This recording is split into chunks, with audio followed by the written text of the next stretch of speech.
Okay, we'll go ahead and get started. The September 14th, 2023 Academic Affairs and Student Affairs Committee meeting is now called to order. I'd like to recognize the cabinet. If anyone's here from the cabinet, will you please stand?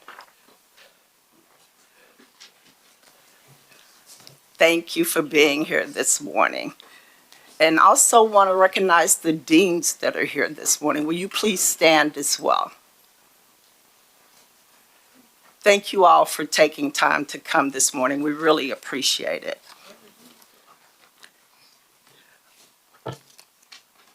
And before we get started, I want to welcome our reappointed student trustee, Sean Wimberly.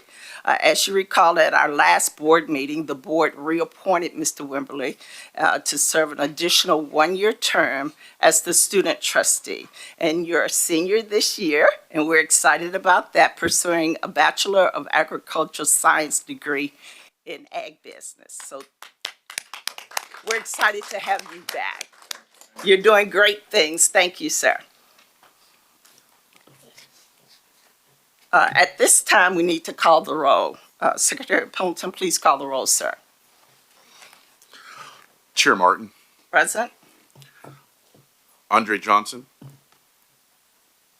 Present. And Bill Johnson. Present. We have a quorum. Thank you. Committee members, if you cannot hear or speak to the other committee members or board members, please state so now. For each committee member participating electronically, please identify if any individuals are present in the location from which you are participating. The next item on the agenda is the approval of the June 15, 2023 Academic Affairs and Student Affairs Committee meeting minutes. The Academic Affairs and Student Affairs Committee June 15, 2023 meeting minutes are included for your review in the board materials for the September 14, 2023 board meeting. I move for the Academic Affairs and Student Affairs Committee to recommend to the full board the approval of the June 15, 2023 Academic Affairs and Student Affairs Committee meeting minutes as contained in your board materials for the September 14, 2023 board meeting. Is there a second? Second. Any discussion? The questions on the motion to recommend to the full board the approval of the June 15, 2023 Academic Affairs and Student Affairs Committee meeting minutes as contained in your board materials for the September 14, 2023 board meeting. Secretary Pendleton, please call the roll. Chair Martin. Aye. Andre Johnson. Aye. Bill Johnson. Aye. 3 ayes. Thank you. The motion is approved.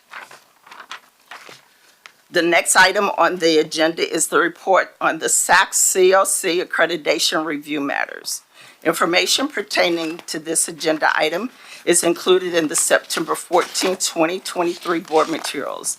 I'm asking President Glover or her designee to provide pertinent information related to this agenda item. This is informational discussion item only, so no vote will be required. Dr. Melton.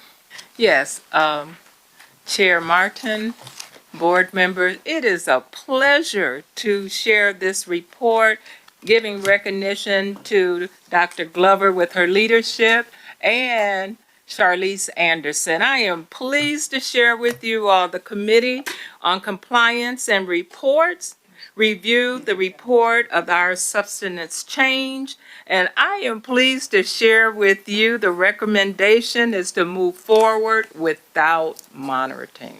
And that is indeed something to celebrate. And I want to add to that, as you probably remember, it was during this board meeting in June, last June, that we received a call from SAC COC that they had taken a second look at what we had presented, and we had added some other materials, and they had decided to remove us from the monitoring. Thank you for that. And I also want to recognize you. I understand you have received an award for 50 Outstanding Education Leaders for 2023. Is that correct? Can you tell us about that? It was a surprise, yes. I received notification of being selected as one of the 50 outstanding educator leaders in terms of leadership, technology. Um, and again, I'm humble about this because this was a team approach for Tennessee State, and that's to put Tennessee State in a position of being recognized globally. So, yes. Thank you for your hard work. We appreciate that.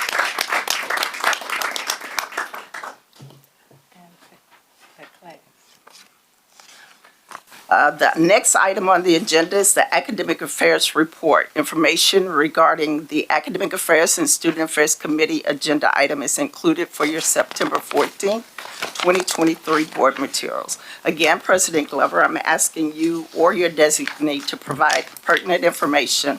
And this is an informational discussion item only, so no vote will be required. Thank you. Dr. Wilson, you have the honor. Okay, again, it is an honor. You have in front of you a highlight of only one per college per unit from our distinguished deans and our AVPs and direct reports. Chair Martin, I would like to share and acknowledge to the deans if they would please stand. And when you see the College of Ag, the College of Business, the College of Education, Engineering, Health Sciences, Life and Physical Sciences, Public Service, our honor programs, as well as our Smart Center, our dual enrollment programs, our Global Online. I would like all of the AVPs, would you all please stand? I take privilege of having a team supporting the vision and the mission. And Dr. Glover, I want to thank you on behalf of the support from business and finance, all of the community. I need to recognize for these outstanding accomplishment our team of academic affairs. And I ask the board if you would please share and congratulate them. Thank you. Thank you. Thank you, everyone. We appreciate all your hard work. It does not go unnoticed. The next item on the agenda is a report on research and sponsored program. Information regarding this Academic Affairs and Student Affairs agenda item is included in your September 14th, 2023 board materials. President Glover, will you provide information or assign someone? Thank you. We're going to ask Dr. Quick if he will share his exciting information. You can either go to the podium or you can come to the table. It's up to you. Okay, I will come to the table really quickly. So I'll be really brief and succinct. I think last year was a lot of excitement around the fact that we reached over $100 million. The exact figure is $100,031,083. And that was for a total of Thank you. 224 awards, due in part to a huge grant from agriculture by Dr. John Ricketts. And then I had a small award that was right at the cusp that I added to help renovate our Harnett Hall, which was mentioned in the previous board meeting. So I want to thank the team, I want to thank the institution, the faculty, the staff, the students, everybody. It's all on a team effort, so I think I'll stop there. Thanks. Good. Thank you. Did you want to add anything to No, that? except we just really pleased and proud of RSP programs. Yes. Thank you. Again, a lot of hard work goes into that. And I failed to say to the committee that there will be no vote required on this. This was informational. The next item on the agenda is the Student Affairs Housing Report. Information regarding this Academic Affairs and Student Affairs Committee agenda item is included in your September 14th, 2023 board materials. President Glover, please provide pertinent information related to this agenda item. Thank you. We're going to ask Dean Stevenson. Good morning, Chair Martin, and to the board. We are pleased to share some information relative to the Division of Student Affairs and in particular with housing. I'd like to take a point of personal privilege just to recognize our newly elected and who's already hitting the ground running SGA president, who's in the audience, Mr. Darrell Taylor. He's here. Did he stand? Yes. The post is high. Oh, We're very proud of this administration of student leaders. We just installed them last week, and also we have our new freshman class that was elected as well. So we're very proud of those student leaders. As you all understand, we have 14 departments in student affairs designed to provide wraparound services for the student experience. We're off and running in our third, going to the fourth week of classes, and it has been a successful year. I'll talk about a few things, then I'll go in detail around housing. But I will just like to mention at the beginning of this report that for the first time in 3 years, we began our fall housing without any negative media press around our housing experience. So we are very proud of that team, and we're very proud of this board for challenging us, and particularly Trustee Van Pennick, who has worked with us very intensely. We're very proud of this success. So thank you, Trustee Pennick, and certainly to this board for holding this administration responsible for the student experience. I've got a couple of things in the report that are kind of new things that I wanted to share. One is the realignment of the first-year student experience in the Division of Student Affairs. This makes sense, and we're excited to welcome them. Dr. Tasha Carson is leading that initiative. And basically what we want to do in this is make sure that we are getting those students acclimated to the collegiate experience and making sure we're providing, some wraparound services for them to be successful. That ultimately leads to what happens in them matriculating. And so particularly with first-year students and all, it's important that you put your hands on them. We have several programs on the first-year experience: Build and Bloom, Tiger Power, which is a mentoring program. And it is just good to see. Now, Build and Bloom is becoming a national model that Dr. Carson created, and she's sharing that with other HBCUs across the country. So we're excited about that.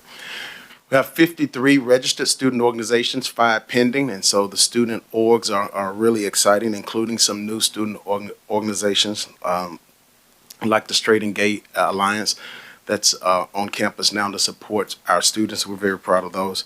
Our career services, a career fair will take place on next Friday, September the 22nd. We have 242 companies and organizations that will be on campus recruiting our students, looking at our students, so we're excited about that. TSU is still a prime spot to come and get great talent, and so we are excited that they'll be here. And so I'll go a little bit now into where we are with housing and what we did differently and what we need to do as we move forward. You have in your packet the report that shows the number of students that we have housed for this fall semester. We did several things. First of all, we opened up our housing application much earlier, right? And we were intentional about making sure that students who signed up for housing were students that we really expected were going to need housing in the fall. In return, we had less melt. In other words, we had less students who did not show up. And so we were able to account for which students really need beds and how many beds we really had. So that was very helpful in terms of placement. As you all are very familiar, we did go before the State Building Commission and ask for 2 hotels. The freshman class, the class of 2026, which is now sophomore class, is still a large class is with us, and it pushes us a little bit in terms of our housing capacity, but we were able to, I think this time last year we were asking for about 7 hotels. We went down to 2, and we believe by the spring we'll be at just 1. And in terms of predicting out what that looks like over the next few years, even before we get new buildings built, and just how we manage the need over the next year or two. We're going to put some things in place, and we're working through those strategies right now. We're looking at what sister institutions, what they do in terms of application deadlines and actually closing that off and some of those things. And so we're looking at different policies that are going to help us. But the most important thing around our housing this past fall was the communication. We communicated early, and we communicated often, and we were very intentional. I'm also pleased to say that we housed every student that asked for a place to stay. So we were able to accommodate those students, and that was important to us. and again, we wanted to make sure, and Trustee Pinnick leaned in on this as well. Those students that are in the off-campus spaces have the same experience, or at least have a very unique collegiate experience that does not distract from their learning opportunities. And so all things such as Wi-Fi and ease of access to the campus was important for us. But at the top of that priority was safety. And so we doubled down on our safety efforts. I'd like to thank Deputy Chief Green with the Metro Nashville Police Department, who met with us and his team and commander, and they have been just amazing in terms of the services that they have also extended to make sure our students are safe in that space. Certainly Chief Robertson, who helped us to create the safety plan after the students shared some things with us. And so, again, we've got some work to do, but in terms of our housing, I'm proud of the staff that we put in place to make sure that we got those things fixed. And so that concludes my report. Thank you, Madam Chair. Thank you, Dean Stevenson. First, I'd like to ask you, in regards to the career fair, is this the highest number of companies participating? The last 2 years have been really high. So after COVID and after the George Floyd, you have a lot of companies really paying attention to the talent pool at HBCUs, right? And so we saw our numbers jump from about 120 to like 170, 180. Last year we had 255, I believe. So we're real close to last year's numbers. That's impressive. Yes. Thank you for that. And I'd also like to acknowledge Trustee Pinnock for his work, and you as well, Dean Stevenson, with the housing. We appreciate not having any publicity in regards to that. And just everything running pretty smoothly. We thank you. We know a lot of work went into that, a lot of time, strategic planning. So when people see things that happen, they need to know that it takes time, it takes planning. So I appreciate everything that you have put into that to make that work. Thank you so much for that. Madam Chair, may I have a? Yes, please. And I'd also like to thank Dean Stevenson and his team for making it happen. We had a lot of conversations, and not all of them were pleasant, but we were all moving in the right direction. Yes. So I thank you for all you've done. May I also add as well? Yes, please. Yeah. You- Is it on now? There we Yes. go. Yeah, Dean Stevenson, I would like to say that to you and your staff, thank you for the work that you have done this year. I'm housed. a lot of my friends are housed, and I haven't met a student who was trying to get on campus who couldn't get housed here on campus. Am I allowed to ask a question? Is that? Yes. So I wanted to know, because I've had a lot of students kind of ask me, like, what's our overall plan with housing? I know we talked about tearing down some dorms and bringing up some new dorms. I guess, Trustee Pinnock, you can speak on this too as well. For a reminder, when students ask me what's going on, how can I tell them, or what should I tell them about which dorms are we tearing down? What's the plan with that? Yeah, so we're working through our housing master plan as we speak, but we've got a couple of options that are on the table right now that we're pursuing. One is obviously we need new beds. We need more beds. We need an expansion of beds. And we have to work with the state to make that happen, but we've got some trustees who are helping us navigate that space and bring new beds online. Our goal is to get 1,000 new beds, right? And then once we get those new beds, then we can start thinking about how we take some beds offline. But the beds that we take offline, those have to be replaced as well, right? So we need 1,000 new beds, and then we need to replace beds, right? And so some of our 1960 buildings are coming to the end of their life cycle, and it's expensive to keep patching those buildings up. So we certainly need to get in front of that. And so the plan is, to answer your question, plan is that we're definitely looking to bring more beds on campus. Right. So we're going to remove some of the older ones first and then bring new ones on? No, we bring new ones on first. Other way around? Yeah. Okay, I got you. Other way around, yeah. Good question. It's more replica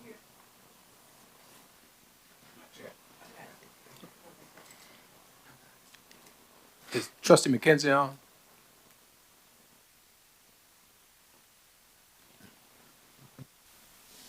Chair Martin, if I can ask a quick question. Yes. Last board meeting, we had a discussion about student engagement and first-year study students and that kind of stuff. And I would remind you and encourage you to provide us with some usage numbers and engagement information as we move forward. Yeah, thank you, Trustee Johnson. And I got the email that was sent and with some of those questions in it. And so we're working through a full report that we'll submit at the next board meeting. Thank you. And I guess to your point, Trustee Johnson, I think that us being intentional about student life programming, I know we have a lot of programs that are done by SGA, other parts of OSA. And when I say intentional, I guess I mean also having the data, right, but also thinking a little bit outside of the box. I know there's a lot of students on campus that are looking for like intramural sports. They've spoken to me about soccer, baseball, flag football, and I've seen flyers and posters around. But I think that finding a way to truly pub this, to truly get that out, and even make use of Fridays. We don't have school on Fridays, and a lot of kids go back home over the weekend. But truly enriching that student life outside of just the conventional means of we're going to do this every single year. Let's add to it. So just to add to Trustee Johnson's point. No, I agree with you entirely, Trustee Wembley.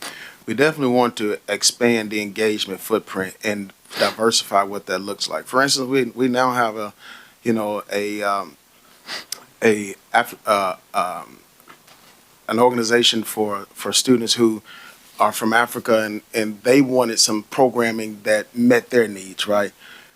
I have in my report also an expansion of our outdoor space usage, and so we haven't been really utilizing our green space like other institutions have, and so we're coming up with a plan in terms of how we get students to be outside, right? And if you think about our campus, most of the time when our students are outside, it's concrete, right? They're in concrete spaces, right? And so we're just trying to create. There's some new outdoor games. We're looking to put some outdoor sand volleyball and just some outdoor engagement. So to your point, absolutely, we want to expand that footprint. And I'll add to that too. I thought about even having hammocks on campus. I think that would be truly. I think that would be a way to just enhance that student life. Even the use of the volleyball pit, the pavilions at the apartments. You're right on it. Hammock, different type of sitting areas, right? So again, most of the sitting areas are concrete sitting areas. If you're sitting on our campus, you're not sitting in any green space, if you would. So we're working that right now. In my dream, in my vision, I would like us to target where all 8,000 students are engaged in some type of extra coursework activity, stuff outside the classroom. What we teach in the classroom enables them to get jobs and stay in their jobs. But the memories that we build at a university extend much, much beyond just what happens in the classroom. It's those relationships and those engagement activities that drive the alumni participation and the loyalty and the sense of belonging. And that's a critical piece. And so I encourage you to put a pointed effort in that. Now that we have some clear direction of housing and solving some of those issues, it's now what do we do once we get them on campus and keep them engaged and active. Thank you. The next item on the agenda is a report on the academic program restructuring within the College of Agriculture to accommodate the new departments. Information regarding this agenda item is in your September 14th, 2023 board materials. President Glover, will you please provide pertinent information regarding this agenda item? Thank you. Dr. Melton, you're going to start. We may want to get Dean Reddy to assist, but go ahead and get started. Yes, and as Dean Reddy is coming up to the podium, Chair Martin and committee, I would just like to congratulate Dean Stevenson for his leadership in terms of bringing academic affairs and student affairs together. We held our first retreat this fall so that together we are able to support our students. I also want to share, because we have the second largest freshman class, that on behalf of academic affairs and the deans and the AVPs, we were prepared with classes and with faculty this semester so that when our students started, they were all enrolled, registered, and ready to go. And with that, I also need to point out to you all that we also met with the SGA team on behalf of academic affairs, our dean council, our chairs, so that they could start us off with their recommendations, which we put in place immediately. And with that, I have to share on behalf of the class of fall 2022, the first largest class, on behalf of our academic retention center with our academic coaches. We have mentors and tutoring 7 days a week, around the clock, online, on ground. And this year, we were able to target certain groups like our band, our choir, on and on, veterans. So you're seeing an enhancement of our retention for our now sophomores, as well as retention for our freshmen. With that, I am pleased to share with you the team of academic affairs had the opportunity of going out to the hotels.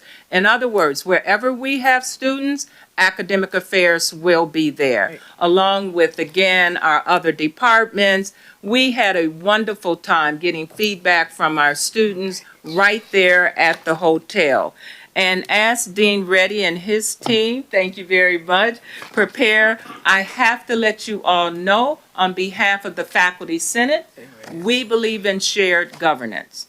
And with that, we thank the board and we thank VP Allen for that 5.5 increase in terms of our salary. And we have a study, please know, but again, Board Trustee Bill Johnson, with his leadership with the academic performance pay.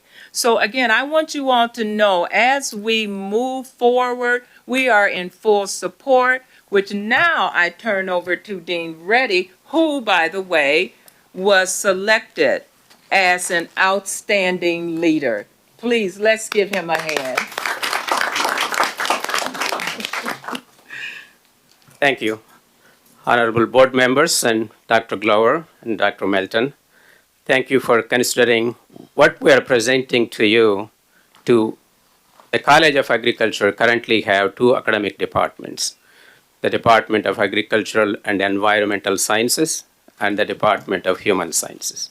One of those departments, where we housed much of agriculture, has tremendously grown in terms of its programming, in terms of its capacity. So what we are proposing to you is that we would like to restructure or modify the programs. We're currently offering 4 master's degrees within that department and a PhD program and an undergraduate program. We're proposing to divide that department to represent the 4 main thrust areas of the agricultural sector.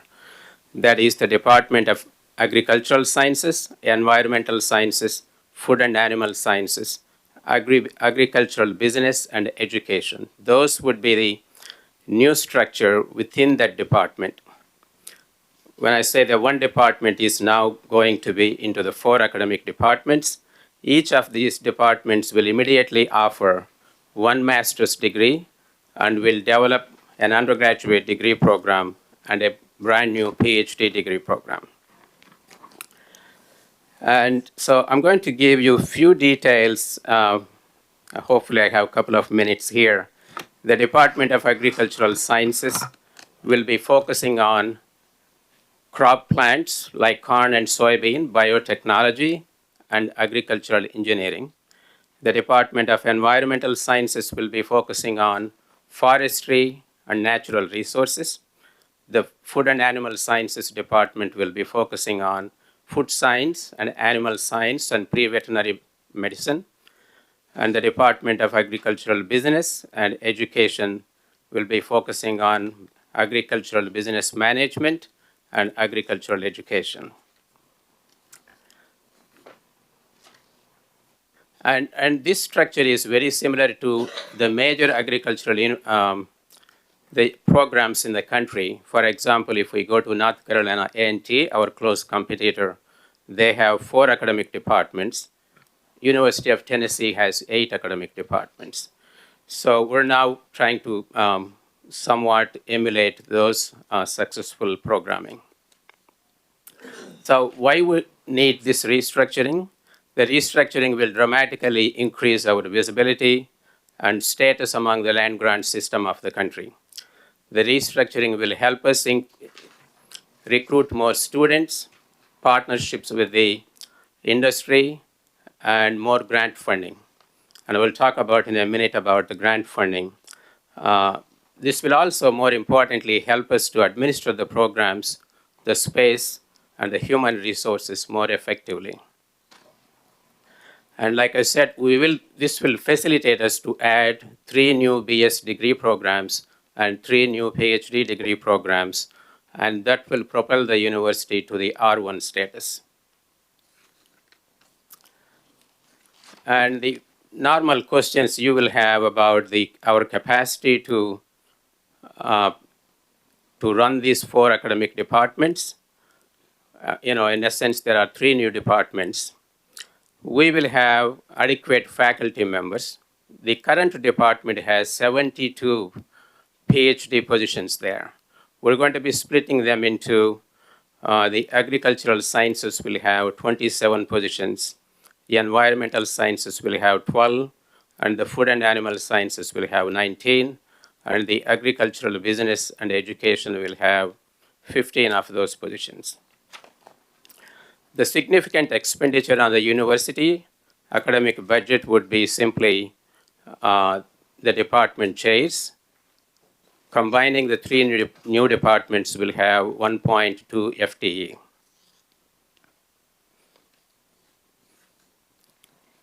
And the other question would be the infrastructure.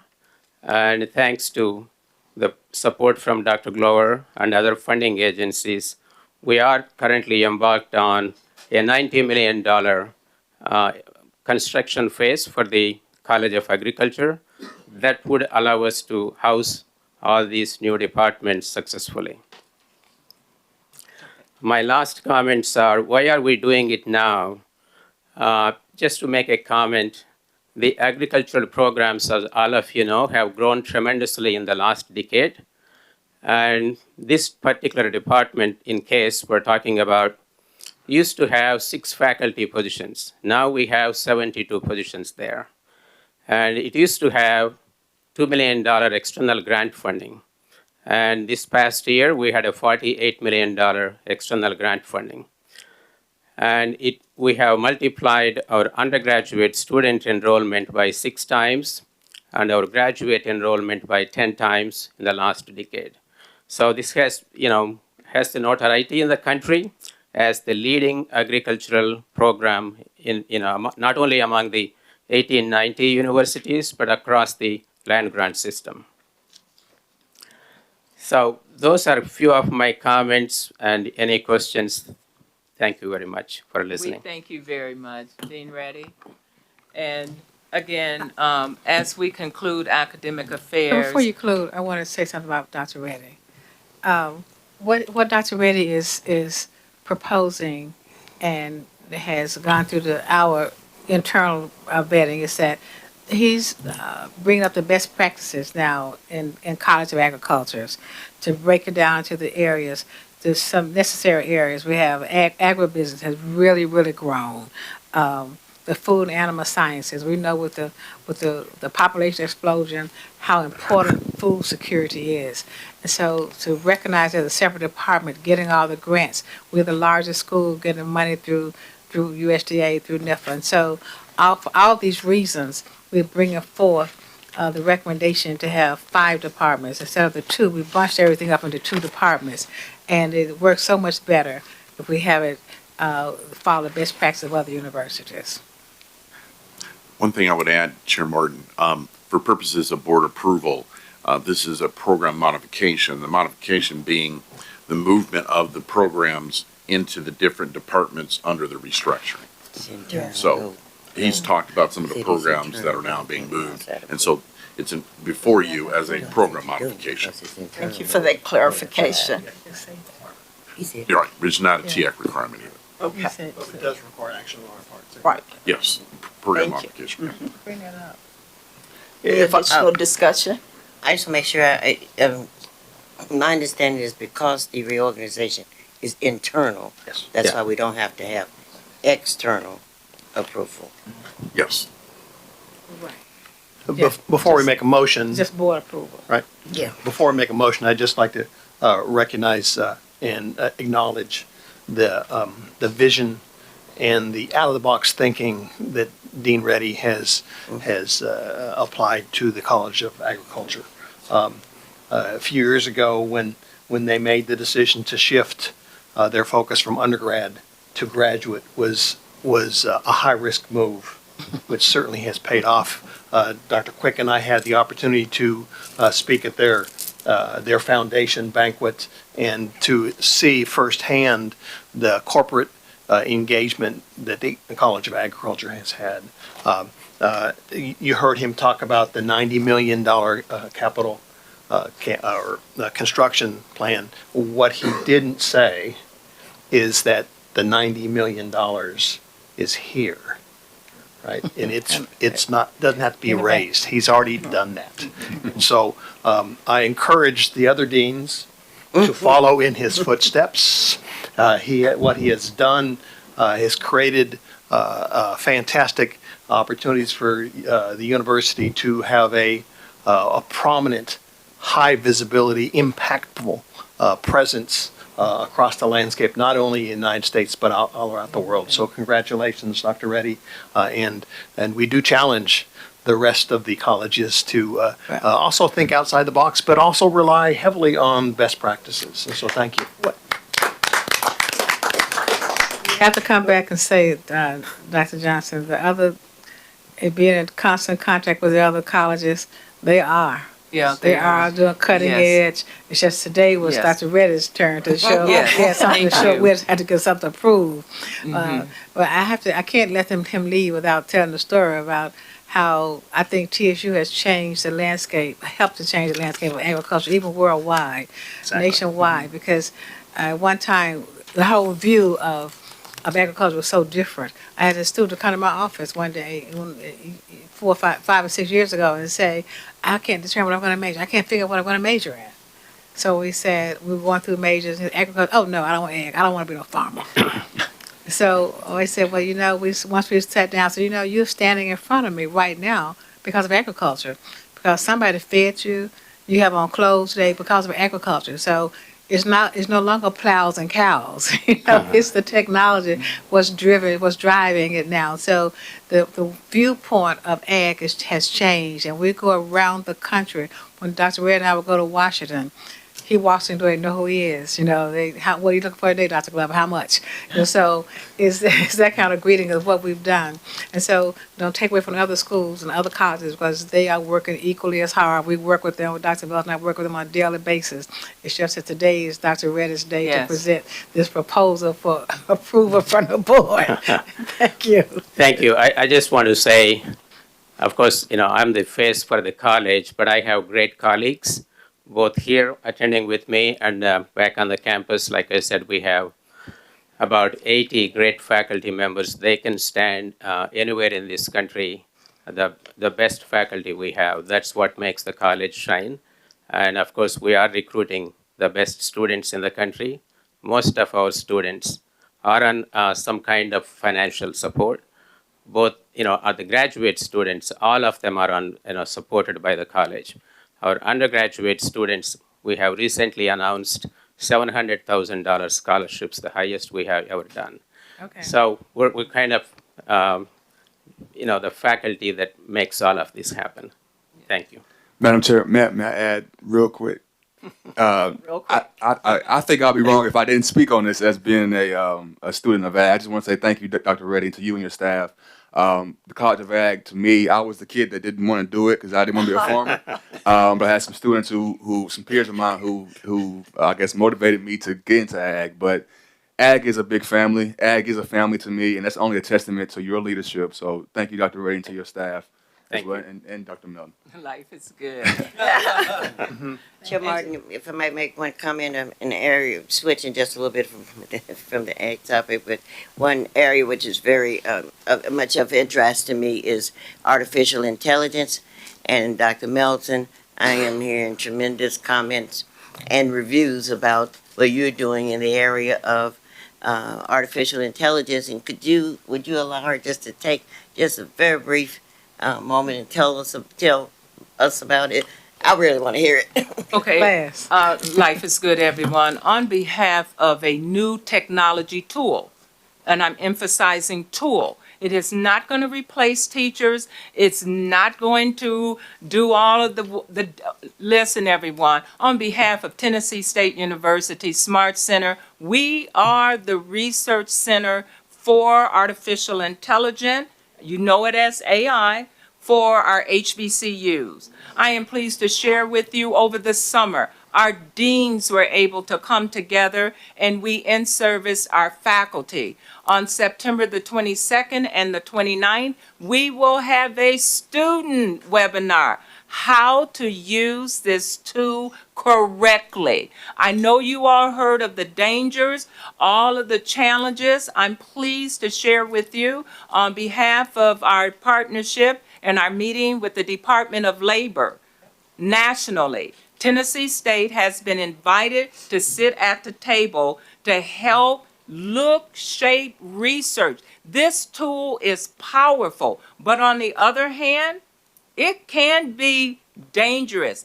We are pleased to share with you, Chair Coleman, that we have over 186 students in the class, including Bill Johnson, our deans, and people right here. And we know we want to shape it, we want to look at it, and we want to be the number one. And yes, Bill- all of these big companies from MIT, California, but oh, baby, this technology is growing even to the point, listen carefully, Dean Morgan and Dean Finch, something happened last night. That's how we have to be on top of this. So you see the excitement? So, oh yes. But I didn't get invited to come to the class. Oh, but you can. Okay? Please send me the information. Oh, yes. I'm very much interested. The secretary came down from Washington. Talk about Oh, that. yes.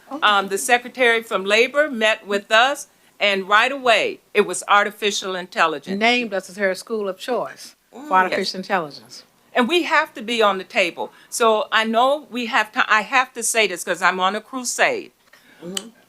Underrepresented groups, minorities missed out when all of this technology started back in the 60s, 70s, 80s. I can say that on behalf of the Tennessee Board of Regents, which I serve as the Associate Chancellor. I'm here to share with you all, I will not allow this to happen. I'm talking about we out in the community, it impacts all disciplines, all positions, and it's growing as I speak. So with that, thank you for letting me say that. Again, it is here, and we're going to be on top. So to conclude, I want to just share something. We are moving globally. Tennessee State Academic Affairs globally. On behalf of our Global Initiative Partnership, Dr. Arlene Nicholas Phillips, International Program, Dr. Jewel Wynn, we are global in terms of making sure Tennessee State University is recognized, acknowledged, and everyone, life is good. Well, and you will let me know about class. Yes, I will. Thank you. Very serious. Okay. Before I make a motion go ahead. I think President Glover wanted to make a comment or Yes. your speaker. Your conversation about housing. Will Rafford is here now. He can present that plan to us as you make the motion if you want to do it that way. Okay. As he's coming forward. Trustee Martin. Okay, so if I could sneak in this motion? I move that we approve the reorganization for the College of Agriculture as presented in the board materials. Second. Not on the committee. Not on the committee. So, Oh, I'm not on the committee. Sorry. We'll just talk on the side. so you're making a motion, she can, Yeah. Chair Martin can second that. Second, Okay. Just wait. any discussion? Just wait, moving. Questions on the motion to approve the academic program modification of College of Agriculture as contained in materials for the September 14th, 2023 board meeting? Secretary Pendleton, please call the roll, sir. Should we say it? Chair Martin, Aye. Trustee Andre Johnson, Trustee Bill Johnson. Aye. There are 3 ayes. Thank you. The motion is approved. Thank you for that. All right.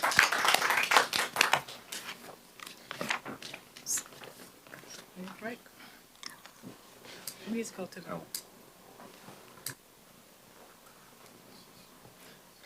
As Mr. Rafferty's getting ready, if I can make one more comment.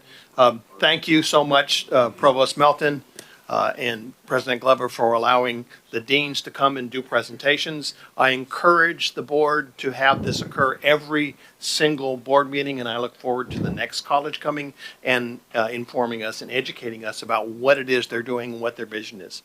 And yes, Thank and you. again, I just want to go on record. Our other deans are doing cutting edge. They're out there. And again, this was Dr. Reddy's ag, but all of them have testimony as noted in the board report under academic affairs. Thank you, and we look forward to the opportunity to hear it from their mouths. That's good. Thank you.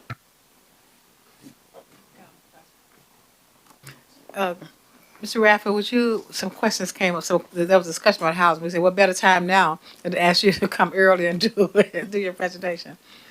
Good morning. I'm Will Radford, Assistant Vice President for Planning, Design, and Construction and Business Operations. I have before you the plan for the next residence housing project here on campus.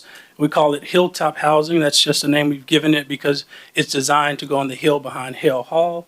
There are 2 500-bed units, a total of 1,000 beds that have been created for that project. This shows a graphical representation of what the exterior will look like and how it will incorporate the existing red brick theme that we have on campus, but also natural light and a lot of perspectives that help it become the standard for new buildings on campus. There's also a bit of diagram on the amenities. It will include, like the new project that was done in 2021, game room, lounges, computer rooms, suites, pods, and then 3% of the rooms will be apartments. There's a number of students that benefit from that kind of co-living situation with a small kitchenette. It's something we put in here. What we did not put in here is the repeat of restaurants. So you won't find that in this. We focus more on rooms and more on student beds. But it will also limit some of the parking that's there now. So we will have some future challenges on parking that we will have to work out. But it does bring to bear a new 1,000 beds for campus. One of the other diagrams that is a bit busy that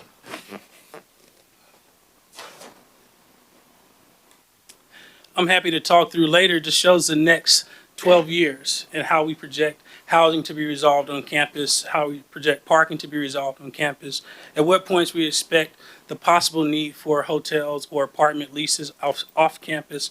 So this is designed to show you from spring of 2024 till fall of 2036, the housing conditions on campus, the number of units we have, the number of units we're adding, the number of units we're taking offline.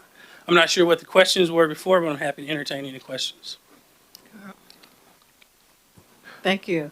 I don't think there was as many questions that were just wanted to know the plan. So that's why we want you, we're glad you can present such a plan to us to see where we'll be Sure. and where we are with the. Yeah, I will then just talk through the 10 steps that we have and how it includes on campus being the main campus, but also the apartments. So right now, the apartment village that we have is set up kind of as 2 sites with the general services building in between.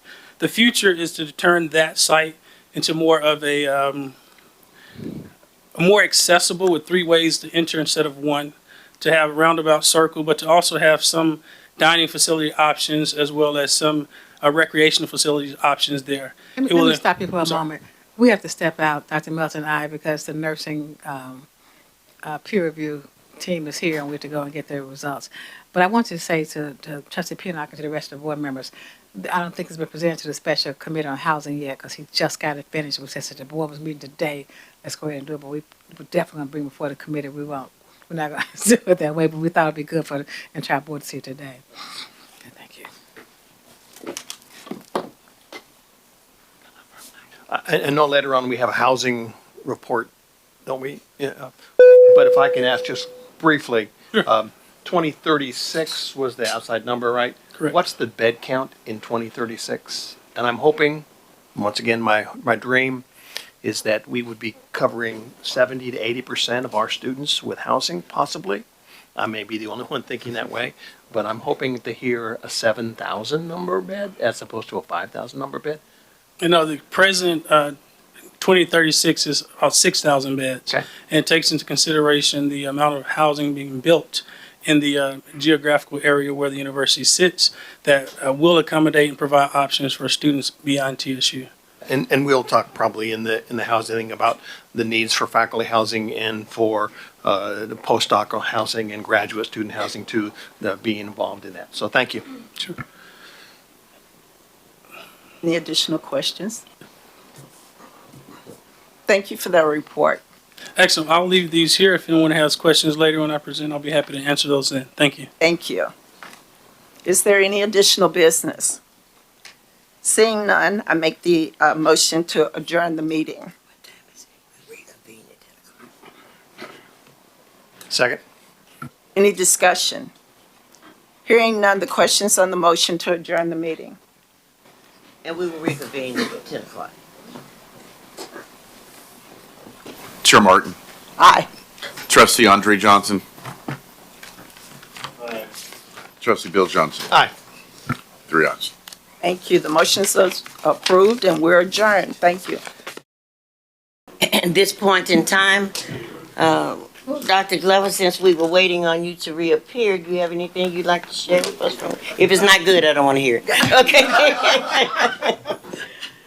Okay. Yes, the peer review team let us know that nursing, our program is in compliance.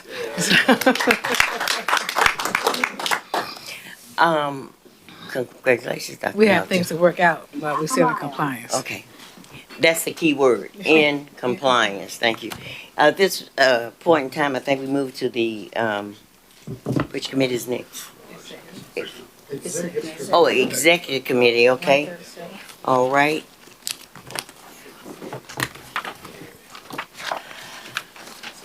I think I must give him the wrong scripts, exec. Okay, is that mine? Okay, good morning. The September 14th, 2023 Executive Committee is now called to order. At this time, we need to call the roll. Secretary Pendleton, please call the roll. Chair Cole, Present. Trustee Lewis. Present. Trustee Martin, Present. Trustee Walker. Present. 4 present. We have a quorum. Okay. Committee members, if you cannot hear or speak to the other committee members or board members, please state so. For each committee member participating electronically, please identify any individuals who are present in the location for which you are presenting. And do I need to read the electronic script? No. Okay. All right.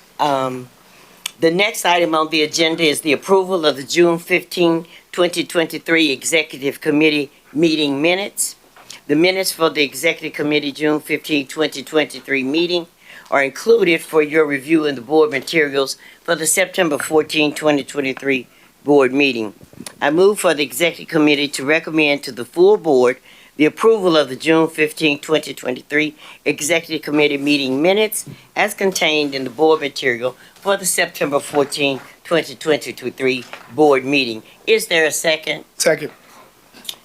Okay, any discussion? The question is on the motion to recommend to the full board the approval of the June 15, 2023 Executive Committee meeting minutes as contained in the board material for the September 14, 2023 board meeting. Secretary Pendleton, please call the roll. Chair Cole, Aye. Trustee Lewis, Aye. Trustee Martin, Aye. Trustee Walker. Aye. The motion is approved. The next item on the agenda is a report on the board resolution items. This is an informational discussion item, so no vote is required.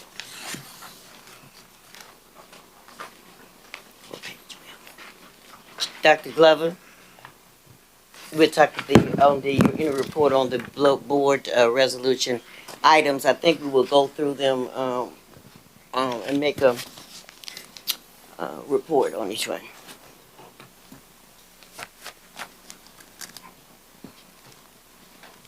Okay.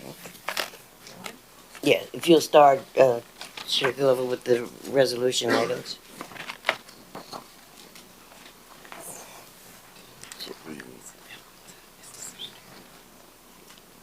We have that list. We don't have it.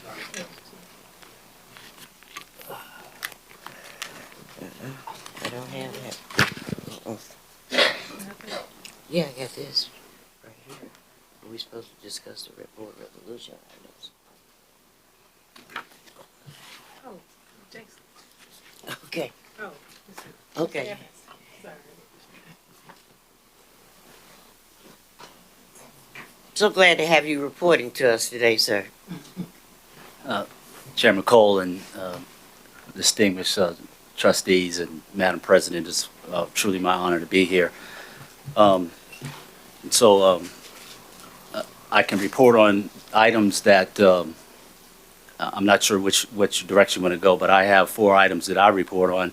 I have enrollment, I have the personal action plan, I have the customer relations, and then I have the merit scholarships. Sorry, General, would you please, I really like for us to go item per item. Okay. In the resolution. That's just like, I want to get a detailed recap of each item. So if you would do that for me, please. So, Chairman Cole, I'm not prepared to report on each item. I'm prepared to report on the items that I have specifically been Okay. designated to report on. I can report on the personnel action plan, and I can report on the customer relations. I'm not prepared to report on every item of the.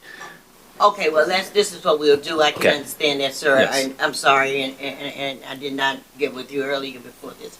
But what we'll do, if you'll start with the resolution, and the only reason I do this is so critical in terms of the legislative bodies and what we're doing on each item.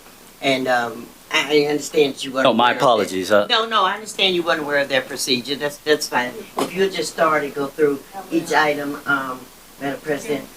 Yeah. And then you'll come in where you need to. Yes, ma'am. Come in, sir, please. Thank Yes, you. ma'am.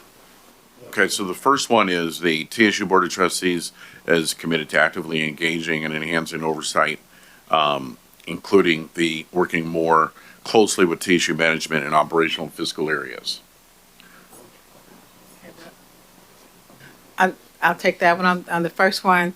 As we know that the TSU Board of Trustees has been working very closely with the president and the cabinet members, the vice president of business finance and others, just to ensure that they have the proper oversight. They've increased that oversight over the last year. It was always oversight, but they've kind of increased it over the last first of the year to now. And so that's where we are with that one. Okay, the second one is TSU Board of Trustees Executive Committee will examine the board's current committee structure to ensure the appropriate number and focus of its committees and provide recommendations to the full board if warranted. Okay, go ahead, Lawrence, you want to Okay, so discuss we that? know at the last board meeting, Chair Cole had talked about the current committee structure and keeping that in place, and also noted the addition of the special committee on housing that we now have. And then something we'll be getting into a little bit later is the session that we had with AGB Consulting yesterday, where there was discussion about what we may want to do in terms of potentially either Wait a minute. moving around our committees or even expanding. So that's an ongoing discussion with respect to board committees. The next one is, And we already had the housing committee. yes. To further strengthen the board's overall effectiveness, the board will continue to work with the Association of Governing Boards, universities, and colleges, including with the self-assessment process to enhance the board's operational effectiveness. And anyone can comment on yesterday's. We're going to get into that a little bit later in the agenda about that report and what occurred yesterday in the informational educational session that the HEB consultant had with the trustees. Number 3. The next one is the TSU Board of Trustees hereby directs the TSU administration to provide an annual scholarship plan to the board, commencing the board's June 23rd meeting, present reports to the board's regular meetings pertaining to the number and value of all scholarships offered, a number of signed scholarship acceptance offers, and notwithstanding the fact that they was originally presented in the March meeting, and also to provide a copy of that to THAC for the academic years 2023, 2024, and 2024-2025. That's the scholarship one. Ms. Evans, you're ready for scholarships. Merit scholarship. Scholarships, yes. So, what we have is for the merit scholarship plan this year, while we had. Can you hear me now? Yes. So what I'll do is I'll talk about the merit scholarship execution for this year. And so we were probably a third of what we wanted to execute, but I think considering when the scholarship plan was approved in March, we had probably less than 6 months to execute. But I will say a very good job done to execute what we could. That's why I think what we're presenting here to you next November for an action item is the scholarship plan we think we need to get early on for fall of FY24 to complement and enhance the recruitment strategy. And I'm confident that if we get that done as an action item in November, we will be much further along in the merit scholarships. Merit scholarships, as you know, are very important as we try to recruit talent here. And so having that done on the front end to complement our recruiting strategy, we have kids now that are interested, and we went down to Memphis, and we got a lot of interest, so I'm looking forward to November. We will ask again for very similar, but we're going to ask for a tier 2 increase on a couple of them. It's in your book. And then we're going to ask for a tier 3. I think we all recognize that we have some issue with retention, not just with our freshman class, but as they matriculate in graduation. So we're going to recommend a tier 3 scholarship for underclassmen, not just for freshmen, because merit scholarship primarily focuses on our freshmen. And we really need to retain the talent. It's competitive out here. That's the other reason why we need to get on with the merit scholarship early, because our competitors beat it to us, right? And you'll see in the enrollment numbers that we had a significant number of applications that were incomplete. And we think there's quality in there. We need to do better assessment and fidelity of just, who we're missing in that bunch. But my guess is we're missing some high quality students. And so I think we endeavor to get the scholarship plan in November so we can get on. We've got a draft recruiting strategy now, and we're ready to go. Okay, now you're going to present that plan at the next meeting? Yes, ma'am. I have a draft of it in the book now, and we can talk to it now. It's the same number of. No, I think I can that would be present that. fine Yes, to ma'am. talk to it at the next meeting. Yes, But ma'am. I'll be prepared. I had established a scholarship committee, and I would like to have that committee to be active. And if that's the starting of our new plan, which I'm very excited to see that plan, then I would also like for that committee to reconvene meeting on a regular basis. Mr. Izzard left, so now we need to go back to doing so. Yes, okay? ma'am. I'd be Please, happy sir. to get with the committee Thank to you. make sure that. Well, you work- actually will, we're committed, but you'll steer us, okay? I'm happy to You'll lead be that. driving for us, I'm happy okay? to lead that. Okay. Thank you. If I can note also in E6 is that tabular report on scholarship awards. Yes. Okay. All right, the next one, if we're ready to move to the next one, is the TSU Board of Trustees directs TSU management to provide housing application, enrollment application data to the board. commencing at the board's June 23rd, June 2023 meeting, and also to provide a copy of said information to THAC. So, Is that Jim Evans and Stevenson. and Dean Stevenson? I think No, Evans is ready. Dean's, She's ready for the, since he's asking for the That's on the enrollment. housing application and enrollment. enrollment. oh, so I can talk to enrollment applications Yes, if enrollment. you'd like. Yes, Stevenson Okay. housing. Yes, sir. So the enrollment applications, we do have an update in your book on the numbers. I think enrollment went very well. In terms of the applications, when you look at the numbers, you'll see some fluctuations there. And so we were able to leverage some technology which helped us better process applications in a timely manner, because you'll see almost a 300% rejection or denied rate. And then you'll see some other rates that have raised, but that's leveraging the technology. The technology needs to be better, but it helped us communicate better with the students in terms of receiving applications and getting replies from them. And then the enrollment numbers, very well. You'll see in your book, but I would like to make a correction. As you know, numbers are fluid, and so we gave you numbers that were as of the end of August because of when the material was due. But the head count for the fall term 23 was 8,192, and then the undergraduate rate was 6,763, and the graduate rate was 1,429. So I think a lot of good work there. Based on those numbers, the yield for FY 23 enrollment, the 5 top states were Tennessee, Georgia, Illinois, Michigan, and Alabama. And so we look forward to continue to leverage the technology. Trustee Johnson, I do have the questions in terms of the metrics you're looking for. We will work with retention and Dr. Melton and others to bring that fidelity of metrics next time in terms of return on investment. General Evans, if you can give those numbers to us one more time, a little Sure. lower. So for fall 23, the head count, 8,192. Thank you. Undergraduate was 6,763. Graduate was 1,429. Thank you. Now, what about the FTEs? The FTEs for undergraduate was 7,097.20. I'm sorry, that was for fall 22. Fall 23 is 7,265.52, and that's undergraduate. For graduate, it was 862.25. Okay, thank you so much, and I appreciate that very specific information and compliment you and your team Yes, ma'am, thank on you. putting that information together Yes, ma'am. for us. Thank you so much.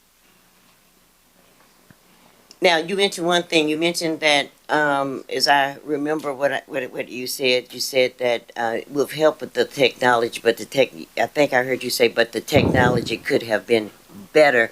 So does that, if I heard you say that correctly, does that mean we're going to move toward getting better technology? We are. So the technology is not bad. My point is that it could be better. And so I think I quoted you correctly. You did. Yeah. And so I don't want to cast aspersions on the technology. I just simply say that we have better communication, better fidelity and response because we have the application, but we can perfect it a little we better. appreciate you really looking forward to doing better. We appreciate that. Yes, ma'am. We always want to be looking forward Absolutely. to improving. Yes, Thank ma'am. you. Madam Chair. That's me. Oh, I don't feel well today. That's all right. I'm That's all looking at you right. like I don't know you. Okay, I'm sorry, sir. I'm sorry. So I read yesterday that I think it was Meridian Partners or something had secured some fairly hefty donations to assist HBCUs with enrollment and take some of that as technology. Those funds are administered by UNCF, Thurgood Marshall, and there was a pretty big article in the Wall Street Journal about that. Yeah, we're on top of it. We're going to meet with Okay. them next week at the Congressional Black Caucus. And I'm Okay. going to meet with all 3 of them. Well, I'm sure you'll be successful because you were Thurgood Marshall's recipient. So I know that you have all the connections and you'll be very successful. And with all the people you know, General Evans, I'm looking forward to some Well, big dollars. more money is always welcomed. And who else was that? I'm sorry, Dr. Johnson. Oh, Dr. Johnson had a question. I'm assuming that when we get to the other section, the detail section outside of this one, we'll get it more into more detail about enrollment and retention and those kind Oh, of things. if you have a question now? I had the opportunity to spend 40 minutes with the general the other day talking about the nature of this business and the importance of transparency and detail for us to do oversight for retention numbers and yield and those kind of things. And so I look forward to deeper and richer data sets so that we can drive those kind of things. So thank you. Absolutely. That's why I made the comment, recognize your desire and our ability to work with others to do just that. So the general gave you 40 minutes and he only gave me 35. But he's going to come back with a giant report for us. But it was also a drive-by. So, Madam Chairman, anytime you want to drive by my office, I'm welcome. Drive by. Yes, Okay, that's what I thank called it. you. It was a drive-by, but I take all on-comers. It was intended as a courtesy drive-by. But it was enriched, for sure. Now, thank Dean Stevens. Yeah, the only thing I'll add is because we obviously submitted our report in June in terms of the housing application numbers. The only thing I'll add is that we were very intentional as this board directed us in working with enrollment management to make sure that we were identifying spaces that we had available versus new students that were coming to campus. And so we managed that. We said, okay, we're going to set aside this many beds for first-time freshmen, and we know we got this many returning students. And so we worked within that capacity, and now we have 4,330 students that are housed on campus this semester. I think they never within like 100, 150 of the total beds that we have. That's correct. So you all managed that, if I remember correctly. You all did very good. That's correct, job Chair. managing. Cool. Yes, ma'am. I'm getting old, but I can remember. Okay. And I haven't had the chance to delve into that, but I'm assuming in our packet is some tabular data for that also, correct? Thank you. Yes, ma'am. Okay, the next item is the, The Board of Trustees directs TSU management to provide enrollment classification data as opposed to enrollment application data to the board commencing at the June 2023 meeting.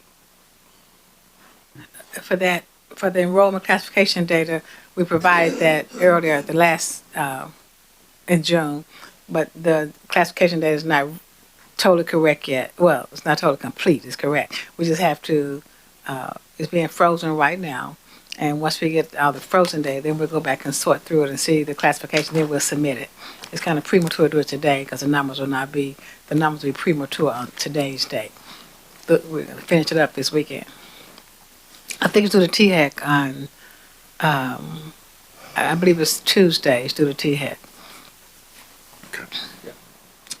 The next item is the TSU Board of Trustees is committed to ensuring that TSU management has sufficient and appropriate personnel to operate TSU in a productive and efficient manner. And to that end, hereby directs President Glover to conduct a review of personnel, including but not limited to organizational structure, performance, and staffing within units, and present a personnel action plan, which shall include the information on the action or filling of vacant and interim positions to the board at its June 23rd meeting. But as part of this, one of the items, the last item on the agenda is an ongoing update of these items to the board at each board meeting. So, Ms. Evans, that's the personnel plan you talked about. Yes, and so we convened, I convened a small committee of senior cabinet members or their designee. We started on the 11th of August. And so we got through, based on what you specified in the report in terms of focus on organizational structure, focus on staffing within units, and focus on performance, but not limit to those things if we find other things. And so in terms of organizational structure, just the initial assessment is we need to take a look at organizational design. And organizational design calls for taking your organization and linking it to the strategy. And so we recognize that to make sure that you have the right blueprint and that what I like to call you're organized around the work properly. And so, having said that, we think that there is a need for manpower study or an organizational assessment. Now, we know that one was done by Sibon, I think it was, out of Chicago in 2019. But I reviewed that one, and I think it was I think that one was probably an overhead business model because it was focused on ratios of faculty and staff to students. And from that report, there was a recommendation on how we could, in my words, reduce the overhead to probably save money and focus that way. What I did notice, and I've been through an organizational review with Lido's company, which was a comprehensive, that the Sabin folks only talked to about 80 people. And in my estimation, when you're doing organizational design, you need to talk to more than just 80 people. And that's probably less than 10% of the people that were there. So I think the organizational design will give us an opportunity to see ourselves, look at functional line, look at how we communicate, how we make decisions. And so in terms of organization, that's one of the things we're looking at. When you're talking about staffing within units, we specifically looked at the positions, the deans, and those that you asked us to look at, and others that were mentioned in the comptroller's report. And I can report to you that they've done a good job of filling those. I think we're probably about at 90% fill of those positions. We comb through the report to find others, but I think there's some room in terms of how do you metric percent of fill so that you have a signal before you need to fill it. And then in performance, we looked at what are the metrics that you use to measure your performance as an organization, and how do you gauge employee engagement. So I think there's probably some room for an employee engagement survey. There's certainly some room for HR. We've got Linda Herman on there with us. And so there's some other things that we're going to work through in terms of process improvement, and I think we can come back to you with a pretty good plan. And so that's the next step, is the recommendation and observations that we initially made in less than 30 days, is to get the band back together and get more fidelity, and then come back to you with an action plan. Okay, so you'll bring us back a report next time? Yes, ma'am.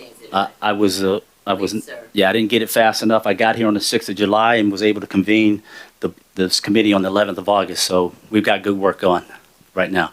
I know. I ask you to do all this stuff in 60 days. No, I know. I realize I have to run faster. I'm just letting you know that it's not an excuse. But we're going to give you something, and I'm excited about the opportunity of working with the staff here. I will note that he does have a personnel update report, summary report. I do. In E7, right? Yes. In which, and I'll call you out, in which you indicate that on November 16th, you will provide us with a report. Sure. Dr. Yeah. Johnson, General Evans, I don't want you to do all this work and not share it. Please No, share it. so my mistake. So everything that I'm talking to you about today is in here in the book, and so I can provide you even more detail. Yes, It's sir. so. We actually appreciate the work that is done by all the departments, and we really like for it to be shared with our board members. Thank you so much. It's in the Finance and Budget Committee Yeah, Finance Budget which Committee. is typically where this would be Right. reported out from. Okay, go on and address that now, please, sir. Okay, so so you'll see the page there. It just really talks about what I just spoke about on page 101.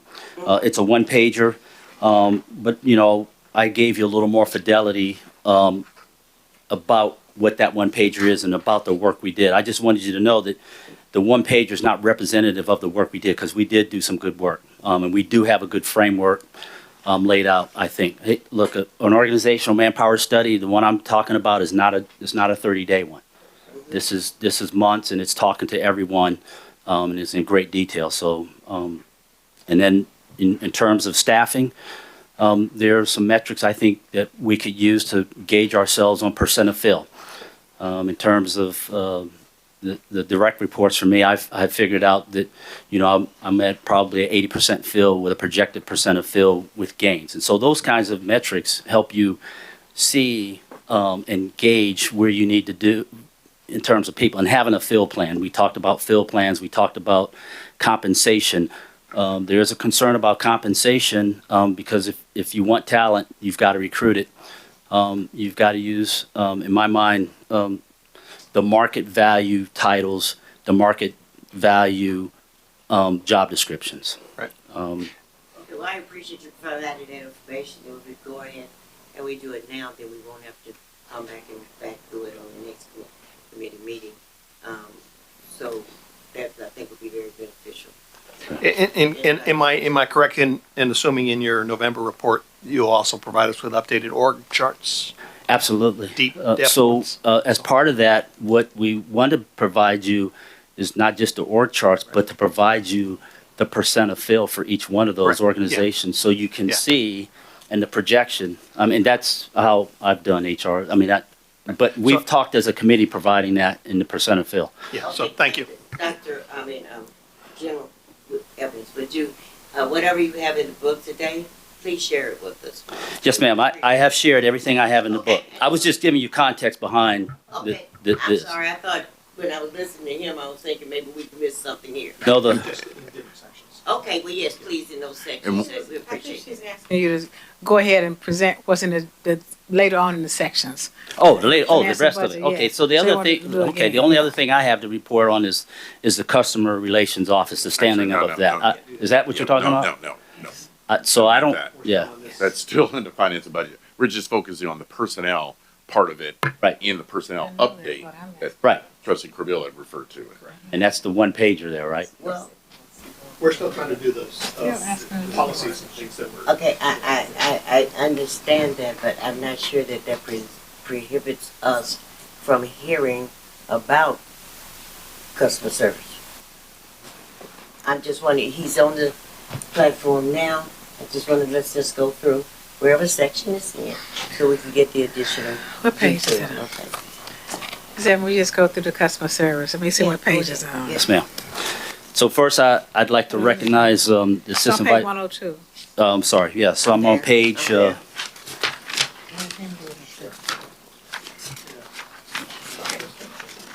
uh, 102. Okay, yes, sir. And so I'd first like to recognize the Assistant Vice President Jessica Powell and C.R. Walker, who's a Customer Relations Manager. Without their efforts, please stand up. And so their efforts have been what I would consider Herculean. And when you consider an office that stood up at the end of June, and we're in excess of over 300 inquiries.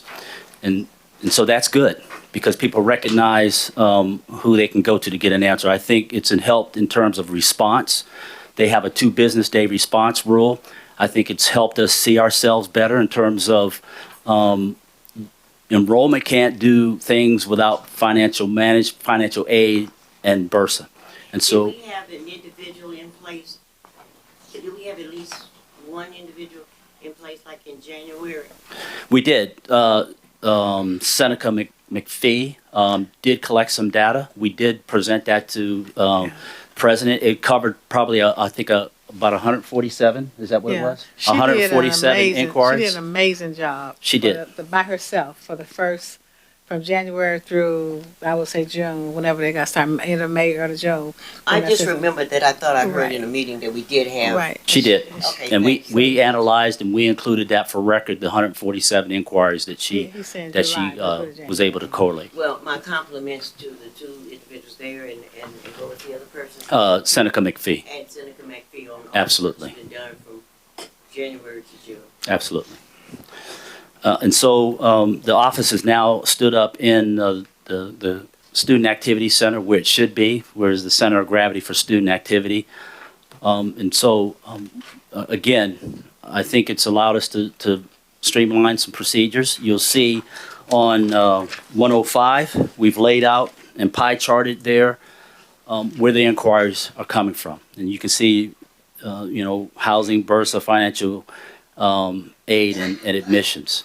And all of those have some kind of interrelation. When you have an action in admissions and they're doing housing applications, then it may impact housing. And you're doing merit scholarship, which may impact financial aid and BRSA. So What I will say is we've worked very well, and they've been able to facilitate great communication between financial aid, Bursa, and housing and the others. So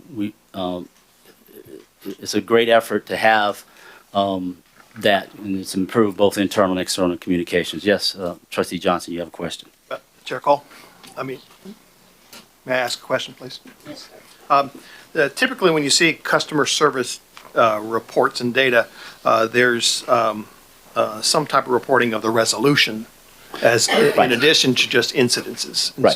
so that would be helpful for us also. So great point. So what I've asked Jessica to do is take a deeper dive into the actual inquiry, right? What is the cause, the root cause of the inquiry? And so right now we've got it on a macro level, and you're absolutely right.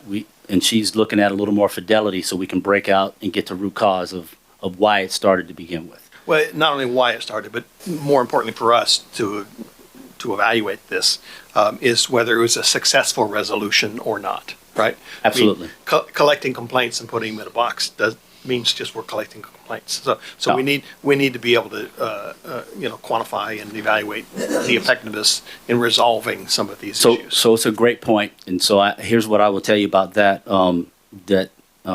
They do talk to me about the closeout of each one of these. And so we do owe you that. So I will tell you that I'm confident that what they are doing is a closeout. There's no one more tenacious than Jessica Powell in this effort. So, but to your point, we can provide that. Yeah, we have full faith in you with trust, worth, and verify. That's exactly right. So our job is oversight, and so reporting of those things are important. Just an additional note that this information that General Evans is providing is also pertinent for resolution item number 11, which talks about providing for at least the next 2 fiscal years, a report at each meeting addressing the university's practices and responsiveness regarding student-related communications. Yes, Attorney Pelton, when we get to that, we'll deal with it. I just wanted to hear the entire report at this particular part of time. I do have one question. In the area for the customer service, will there be different metrics that will be developed? So we have developed some metrics here. On page, the goals for metrics on page 104, you'll see it really, the basic metrics there is responding within 2 business days to an inquiry. We also have seen a reduction in inquiries that go to HERO. We've established a pretty good working relationship with HERO. And so what we're trying to instill on them, the confidence that if they get an inquiry and it's a frequently asked question, they can immediately direct it to us instead of direct the inquiry to us instead of going through the process. You may want to let them know what the HERO is. I'm not sure if everyone. Oh, it's the Higher Education Resource Officer. I'm sorry, I thought it was out of the Common Comptroller's Act. office. Yeah. Okay, so I understand the cases that we have, and I understand the items that have been developed. Overall, I guess and this is a new, let me say, this is a new area we started developing in January. Sure. So as we go through. Your microphone's not on. Thank you. Can you normally say I talk too loud? Okay, this is a new area that we developed in January, and we talked about customer service and setting up the area for quite some time. So we're developing it. So as we go through, we will have additions to reports and et cetera that we would like to see. I spent a number of years just in banking and customer service, but so what I guess, and I see and I understand the overall metrics that you have established. What I would like to see though is a metrics. I'd like to see something developed for each division. So for instance, like, financial aid, et cetera. And the only reason I say that is because just prior experience in working with different areas and know what has gone on in it. I'd just like to see metrics and an analysis of those metrics for those different areas and what we're doing to develop it. Well, Johnny Evans and I had this conversation. What we plan to do is for every area that has a lot of customer service need, well, every department has that, but for example, financial aid, housing, academic affairs, any area that we will have a lot of, that has customer service needs, we'll have a metrics as a, pertaining to that particular area that must be met.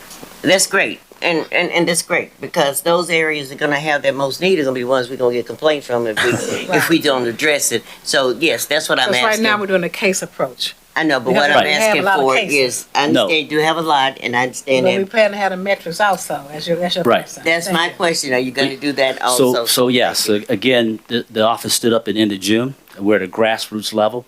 We're just merely trying to make sure people get a response. And to your point, yes, that's the next phase is to get that level of fidelity. I talked earlier about being able to see ourselves. And this is allowing us to see ourselves in terms of what policies, procedures, and activities and people do you need to change in a particular division based on what we're getting. So you're absolutely right. We are endeavoring to get that level of And fidelity. as I said, this is something new and we're developing as we go Yes, ma'am. along. So please accept my suggestions and requests as just one. I need to know the information, and then when I'm off track, just tell me, okay? Yes, ma'am. Yes, sir. Yeah, Madam Chair, may I ask a question? Sure. As we're developing the office, are we looking to add more staff or? Andre Johnson. What are our thoughts on that? So we're short two now, and we're hiring those two, and it's the office is staffed at a total of 4. Okay. And we think that's sufficient. We just need to hire the 2 vacancies we have now. I mean, you how many people you have in the area right now? 4. 4? There's 2 in there now. We're hiring against the 2 vacancies. Do you have any? Do we use temporary services or? We haven't used temporary services there. I've talked to Jessica Powell, and we're okay right now. We're handling it. If we have some temps on board, if we need to assist her with that, we will. She and Okay. I know we have that understanding. So with those temps right now, how many do we have in there? We have 11 temps. 11 temps and. We have 11 temps in the enrollment admissions area, which Jessica is located in. And there are times where she and I have talked, if her and Sierra or she's away, we will rotate a temp down there. The to reason I'm assist asking with that question in detail, Trustee Lewis always has a very comment. Always have you do. I got you. Always has a comment that we'll make sure that we get you what you need to get the job done. No, here's what I'll tell you, President Glover, when I got here on the ground the first week or two, ensured that we got what we needed. And the 11 temps we have now is exactly what we need. And some of those temps we will hire permanently in vacant positions. So I get the support from Dr. Glover we need. And we give her support she needs. So Yes, ma'am. It works, okay? All right. Your call? Yeah. Okay, It may be beneficial to create a scaffold or a resolution flow chart as you rotate some additional staff in there so that the procedures for resolving these things are consistent. Right? Right. So. Okay, we'll go on to the next. Yes. Please. I need to see, okay. Yes, sir. The TSU Board of Trustees further directs President Glover What number, please, sir? I'm sorry, number 8. Okay. The TSU Board of Trustees further directs President Glover to retain in an expeditious manner a Chief Operating Officer, Director of Construction Management or similar titled position, and conduct an in-depth review of enrollment management operations. Well, as you can see, we have our Chief Operating Officer here, Director of Construction Management, as well as been as Assistant Vice President level. So Mr. Will Radford presented earlier today, and he still remain with us. And then he's talked to you about the enrollment management review that he's doing now, the operations. He's putting together his team now. He has the temps you're referring to, some of those, not all the ones are just in customer service. He has some in enrollment management, because IT reports him also. So there's temps in every area. I'm not sure if it's IT as a temp, but there's temps that cover all the areas that up under his umbrella. So basically, we've addressed this one. Yes. Okay. Okay. Number 9, the TSU Board of Trustees directs TSU management to present to the Finance and Budget Committee for its prior approval specified financial budget changes that exceed 10%, keeping in mind Trustee Corbill's comment about materiality, including scholarships, and directs TSU management to present to the board for its approval a policy consistent with this directive. Yeah, that's precisely what we're doing. We have not had anything that exceeds 10%, but we're mindful of that, and we're making sure that we follow this directive. And Dr. Allen may want to speak a little bit with respect to the But policy. he's gonna do it, steps. let him do it in his report. That's why we Okay. can call on him next. The TSU Board of Trustees, in concurrence with the Comptroller's Office, shall take all appropriate measures, including having the Board's Special Committee on Housing work closely and expeditiously with TSU management to add at least 2 new residence halls to the university's housing inventory. Okay, that's number 10. Yes. Working on that. Thank you, Trustee Penna, for work you do on that housing committee. Number 11, the TSU Board of Trustees hereby directs the TSU management to provide for at least the next 2 fiscal years a report at each meeting addressing the university's practices and responsiveness regarding student-related communications, including in the areas of enrollment, housing, and financial aid. Which, Okay, so we're, yes. Something that I think General Evans did not mention, I want to get into is just briefly is the customer service training that did occur. Yeah, so I didn't get to finish, but yes, we conducted customer service training for about 150 people. Moran Consulting out of Chicago, very good training. It was just not slides. It was immersed training, hands-on training, situational training. We had a lot of positive feedback. So the thought behind the training is you establish a baseline for professional customer service, and which every one of my direct reports, it was mandatory for them to go. So we established a baseline of here's what professional customer service training looks like. And so we hope to bring that quarterly until we have 100% participation of everyone trained on customer service relations. Thank you for reminding that, Lawrence. Chair Cole, can I make a comment? So did I see somewhere where we were doing a survey with our clients, which are our students and parents? Or maybe I just dreamed that, wishful thinking.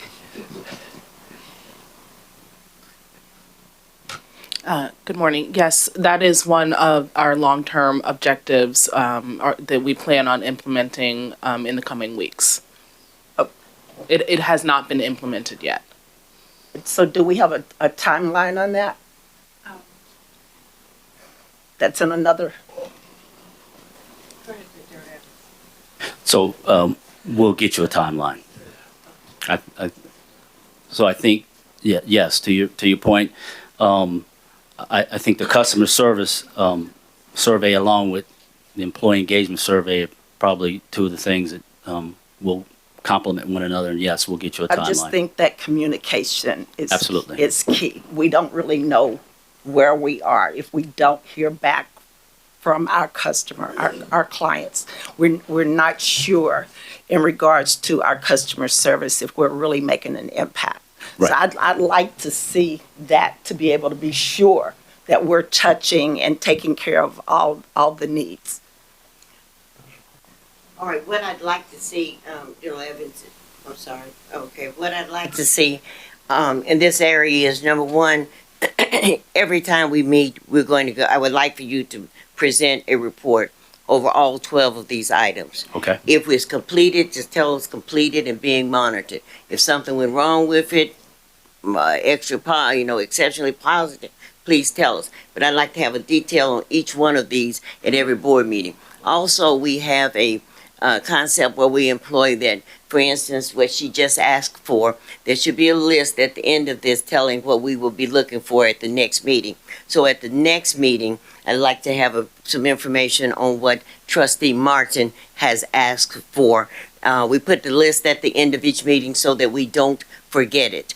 When we get to the board, just this will be your first board meeting reporting, I also ask that we go through these.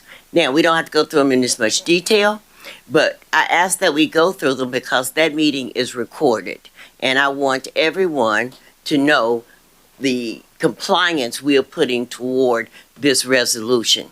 So at 2 o'clock or whatever time that it is today, this will be presented. Again, President Glover will direct in terms of how he wants to present it. We will present on each item, even though I know it's repetitious. But this meeting, yes, it's audio that they hear, but we have a lot of participation at the board meeting in terms of it being visual. And in the future, you want to say if we've done items 1, 2, and 3, you want us to start with 4 through 12, or just note that 1, 2, 3 are completed? We just need And we'll 1, 2, 3, we're in compliance. If we're not in compliance on 2, report on 2. 1, 2, 3, we're in compliance, go to 4. Okay. If 5, 6, and 7 in compliance, go to the next. If All it's right. not, then please make a report.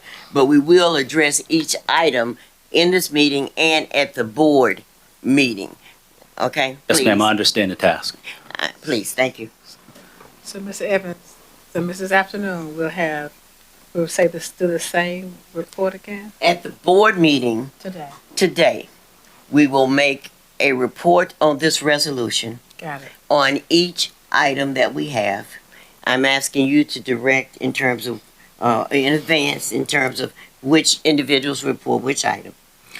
And we do what we do read the item. We can simply say completed and move on to the next because they cannot see it as we're looking at it here. They may not have it in front of them. Thank you. Madam Chair, I have a question. Yes, sir. Those 12 items, I'm of the opinion that it would be wonderful if we could have those 12 items presented to us by email as we get our board minutes and other items presented each board meeting for the next 24 months. That way, it will keep it ever present on our mind. So, Attorney Pendleton, if he could do that, it would be helpful to me to review what we need to be reviewing every quarter. And then we can review it 2 times in the committee meeting and in the board meeting. But at least we're on top of it, and we know we're on top of it because it has been emailed to us. Yes, sir. If you would take care of that, Attorney Pendleton. And we'll make sure it's in the board books. This resolution has been blood, sweat, and tears, so, yes, sir. Thank you so very much. Okay, and the final, if we're ready for the final item, it's that TSU Board of Trustees, through its respective board committees, shall monitor and review adherence to the directives and matters contained in this resolution, and directs TSU management to present a report at its quarterly meetings, updating the board on TSU's adherence to the directives contained in the resolution. We're doing that. Okay. And we will ask for it in advance. Clarification, I mean, what I'm hearing is we want a singular report that has all these things into it. Action plan here, I view the action plan stuff, resolution, here's what the resolution is, right? Here's what the action plan is. Here's what the item that we're going to do and the time frame we're going to do it, and complete or not. Status. Status could be partially completed, we'll report back, but I don't want to be going between different sections of the book. I want to have one Yes, sir. report. Yes. Here they are, and that way everybody can be on the same thing. We can review it Yeah, ahead of that's why I was time. trying to go through that entire report. Perfect. I just want to put Yeah, but I your agree point of with you. emphasis on what you Very said. good. So I agree with you, sir, on that. We will do that. good. At this point in time, the next item on the agenda is to approve a modification to the president's annual performance process.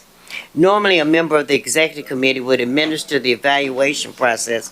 However, in light of the president's recent announcement regarding her retirement, the immediate need for an annual performance report is moot. So with the board now engaged in the presidential search process, or beginning to be engaged in the presidential search process for the next TSU president. On behalf of the executive committee, I move for the executive committee to recommend to the full board the approval of a modification to the president's annual performance review process to forego the president's annual review performance process for FY23. Is there a second? Second. Okay. I'm thirded, okay? Okay. All right. It's been seconded and thirded. Okay. Any discussion? The question is on the motion to recommend to the full board the approval of a modification to the president's annual performance review process to forego the president's annual review performance process for FY23. Secretary Pendleton, please call the roll. Chair Cole, Aye. Trustee Lewis, Aye. Trustee Martin, Aye. Trustee Walker. Aye. 4 ayes. The motion is approved. The next item on the agenda is a report on the board's educational session with AGB. This is an informational discussion item, so no vote is required. Who would you like to have to discuss report, Madam Attorney President? Pendleton. With Yes, the, and- with the throwing in of everybody else who's there. So we held a session with Dr. Carol Cartwright with the board yesterday. I thought it was, and everyone would chime in, it sounded like it was a very good discussion, very good trustee participation of going through. Part of it was the principles of trusteeship. Dr. Cartwright, if you recall, had conducted the very first orientation of this board back in 2017 or 2016, and has worked with a number of boards in this state and across the country. So there was a discussion about things that we can do, that the board can do to enhance principles of trusteeship, going through a number of different metrics, talking about committee structures and what we can do to enhance the board, and also the board thinking of plenary sessions and moving forward to help in anticipating things that would come up, and also as we prepare for the transition to a new president. So welcome any additional comments. Any comments from anyone? I just want to say I appreciate President Glover bringing this back to us. I actually enjoyed the session yesterday. You could tell all the trustees were involved and appreciated going through that process again. Anything else? I'm sorry, who was saying something? He was just coming back online. Okay. The next item on the agenda is the approval of a delegation of authority to the board chair to execute a presidential transition agreement. Information regarding this agenda item is included in the materials for the September 14, 2023 board meeting. What page is that on, Secretary Pendleton? 150. Okay. I have worked diligently, tirelessly on this to make sure that we went over it. And I want to thank Secretary Pendleton for his help and all the assistance that he provided, and for also accepting my calls at 10 o'clock at night. Thank you so much, Secretary Pendleton, on doing that. But let's look at these items that are in here. And so we basically have it here. So in what we have on this document, on August the 14th, 2024, President Glover announced her intention to end her tenure as president, effective July 1, 2024, or really effective the end of June 30th, 2024. During President Glover's tenure as president, she had made significant and substantial contributions to TSU's progress, development, and success. I don't think anyone can question that at all. President Glover's work at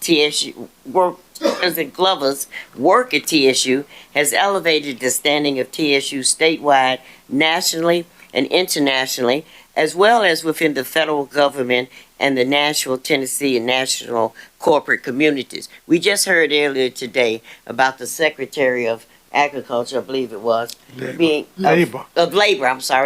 of Labor, when Dr. Melton made her report, being on TSU's campus. So that's another indication of that. The board and President Glover are committed to maintaining and elevating the momentum that President Glover, the board, and TSU has achieved over the last several years. To continue the momentum, progress, and achievements led by President Glover and overseen by the board and President Glover will execute an agreement governing President Glover's transition from president to president emeritus role and position at the university.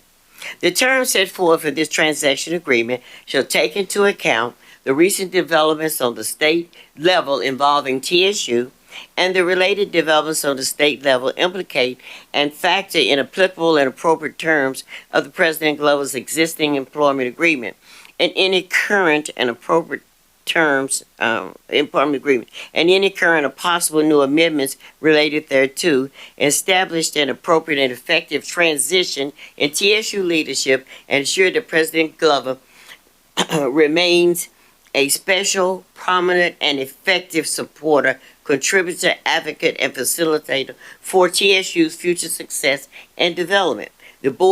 I'm asking the board to grant to me as the chair the authority to execute the transition agreement on behalf of the board. This agreement is something that President Glover has earned.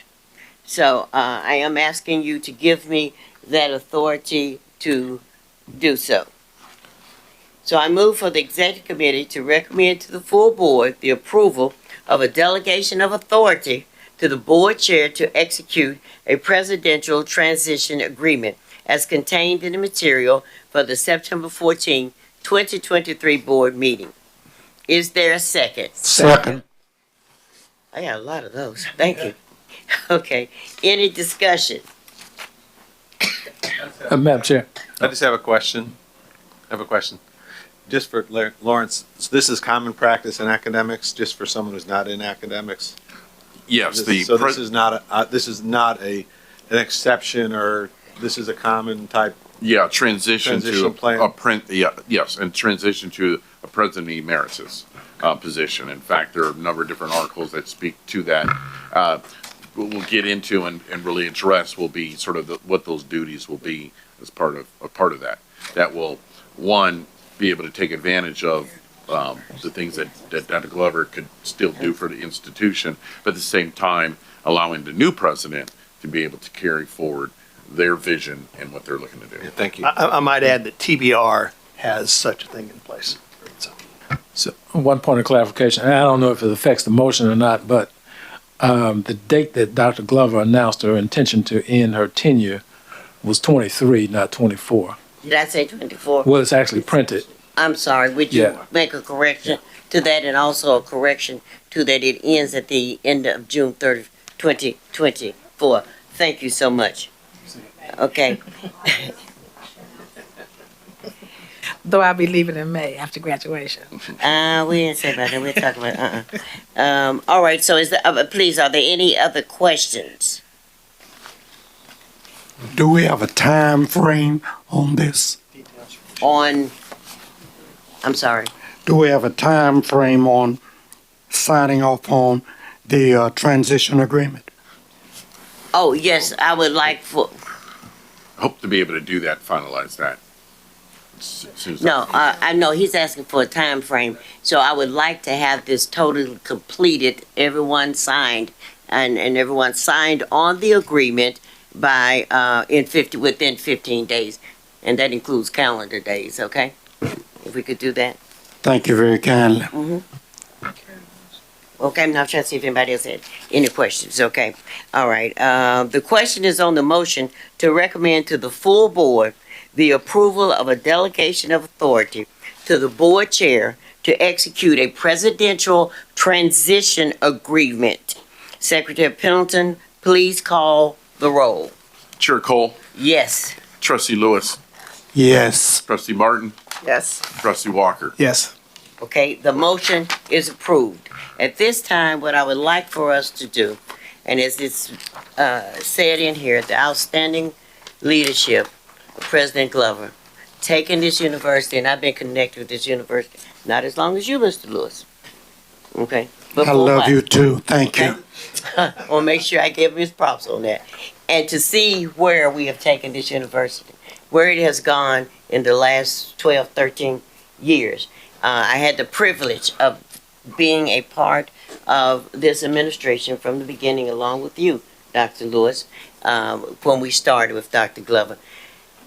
Tennessee State University is not only a premier institution in Nashville, in Tennessee, in the United States, but also internationally.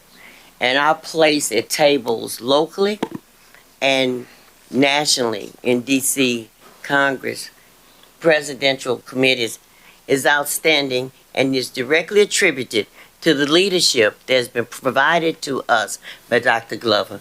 At this time, and I can't get up, I'm going to ask if you would please, you all stand. I'd like to give her a standing ovation for what she has done.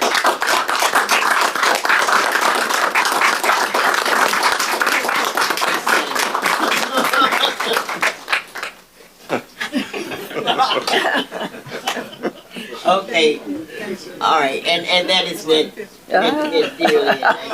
And the resounding yeses around the table. I appreciate that.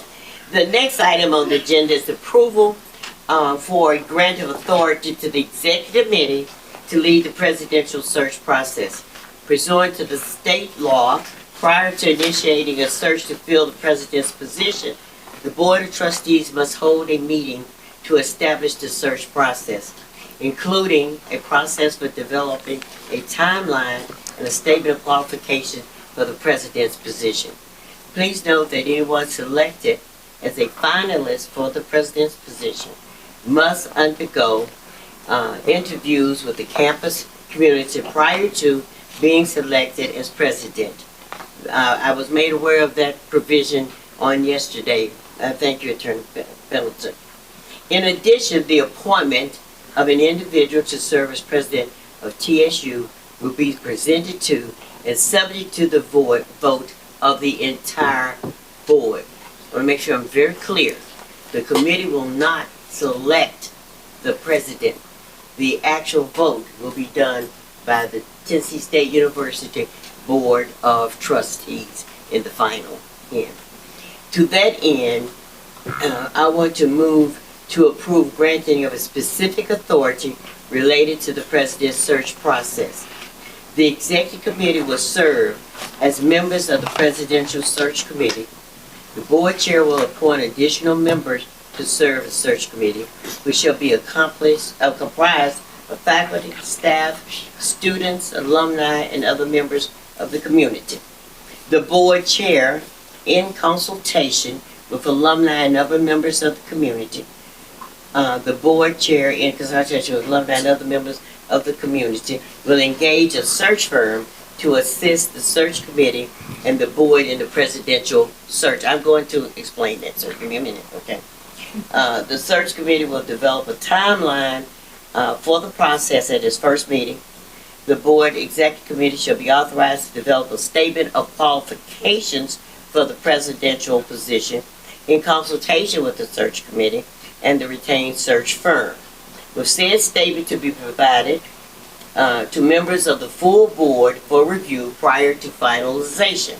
And the search information addressed here shall be posted to the board's website upon the establishment of the search committee and updated accordingly.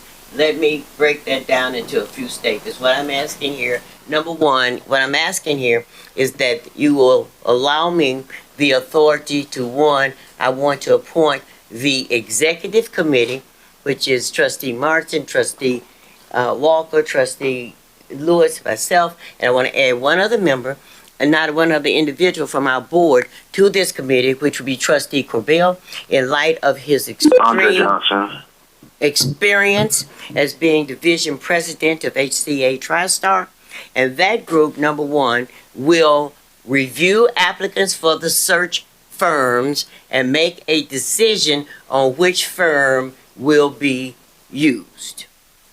The second part of it will be, I am initially would like the authority to initially appoint the executive committee, Trustee Martin, Trustee Walker, Trustee Lewis, myself, and an additional trustee member, Trustee Corbell, to be the initial starting members of the search committee.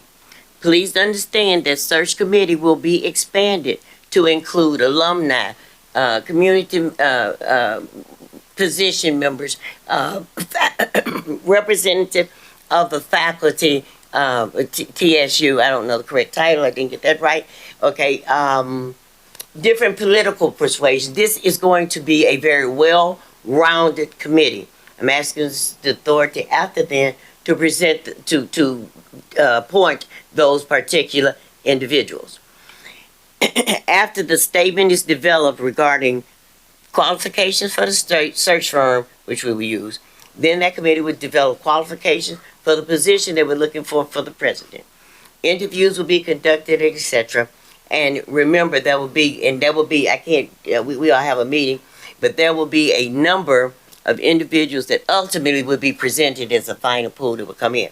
But the ultimate decision for selecting the president will be with the Tennessee State University Board of Trustees.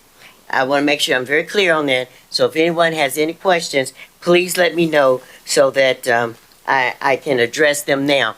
We will be doing a national search. We will be moving on a timeline. Not president, I just promoted him. Attorney Pendleton and I will get together and develop a timeline. Okay? Promoted him already. Okay. That timeline will be adhered to. I will be holding you responsible for making sure we hold that, we know that timeline. And we will move quickly and expeditiously and in a very thorough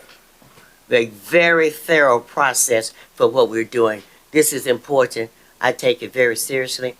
Trustee Corbell, thank you for agreeing to do this. I appreciate it. I need your expertise from that national organization that you served on. I've got expertise around this table. Are there any questions on what I'm asking to be done? Please let me address them now. I have one question. Yes, sir.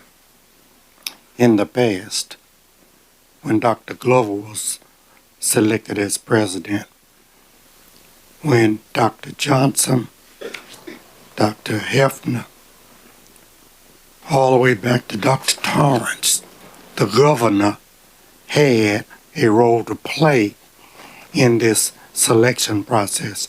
My question is then, will the governor play a role at all in this selection process? That just came to me. Should have thought about it and asked you before. Now, I would hope that the governor would agree to do so. We will approach the governor and ask the governor, and I would hope that he would agree to make some comments, have some involvement. I hear you. I think it's by law. I just wanted to make sure. Okay, it is by law? So there is no formal, the board has the ultimate authority. I think when you're referring to, with respect to the Board of Regents and the UT system, as we talked about before, the governor actually sat on those boards. That is committees, correct. So would have a formal role. Here, he doesn't, but obviously from an informal standpoint, whatever, the board would choose to do in the search committee in terms of that In the process. last search, the governor did have a role. The governor interviewed all 4 finalists. In yours? Yes. But did we have a board? We did not have a separate board. We did not have a That was not the board. of The trustees. structure is completely different Right. from the past precedents. Well, So- excuse me, I understand that. I just think that it is wise for For him us to to bless it. consider. Correct. Thank you. For him to bless this situation. All right. Well, Dr. Lewis, that's why I said I hope he would agree to have some input. I will approach the governor's office, let them know what we're doing. Matter of fact, I'd like to prepare a letter in terms of general of procedures and ask for any input, etc., that he would have into this. Because I don't know, but I hope both of us could get reappointed. So we want to make sure that the governor gets involved in the process. Not only that, it's the fact that you recognize the position of the individual. You recognize also that the governor, regardless of his political persuasion, was the instrumental person in getting us the funding. So at all times, I am going to recognize the governor and his position, sir. Thank you. I appreciate that because I really, truly believe that he has helped the Board of Trustees, whether you realize it or not. Yes.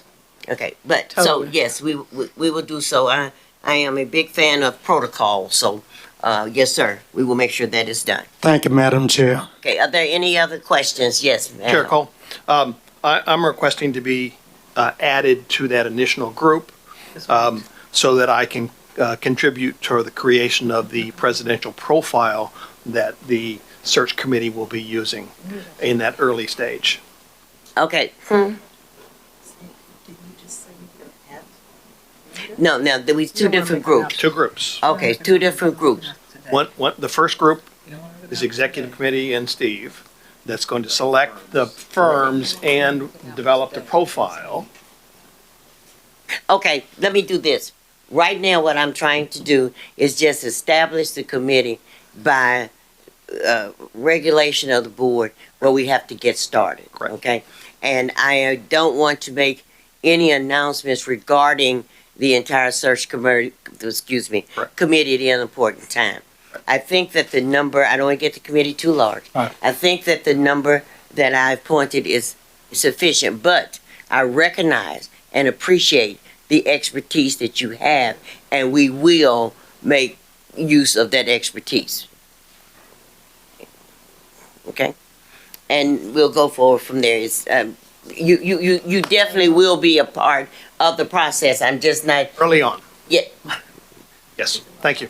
okay, I'm not going to expand the committee, but I recognize your position, just as I do with everybody else's and your, and the very important contributions from the faculty, and we will make use of your valuable expertise from the beginning, okay? All right? All right, is there any other, Bishop Walker? Just wanted to say so moved on your wonderful motions. Just Do wanna we move need forward. to Second. I'm trying to adjust the motion? Because as it reads here, the executive committee, I don't see I that adjusted it in the end, where I added Okay. Yes, trustee in the end. Corbell. Yes, you did. I did, I Okay. adjusted it in the end, where I added trustee Corbell. Yeah. Okay? So moved to the motion. Okay, is there a second? Second. Okay. All right, any further discussion?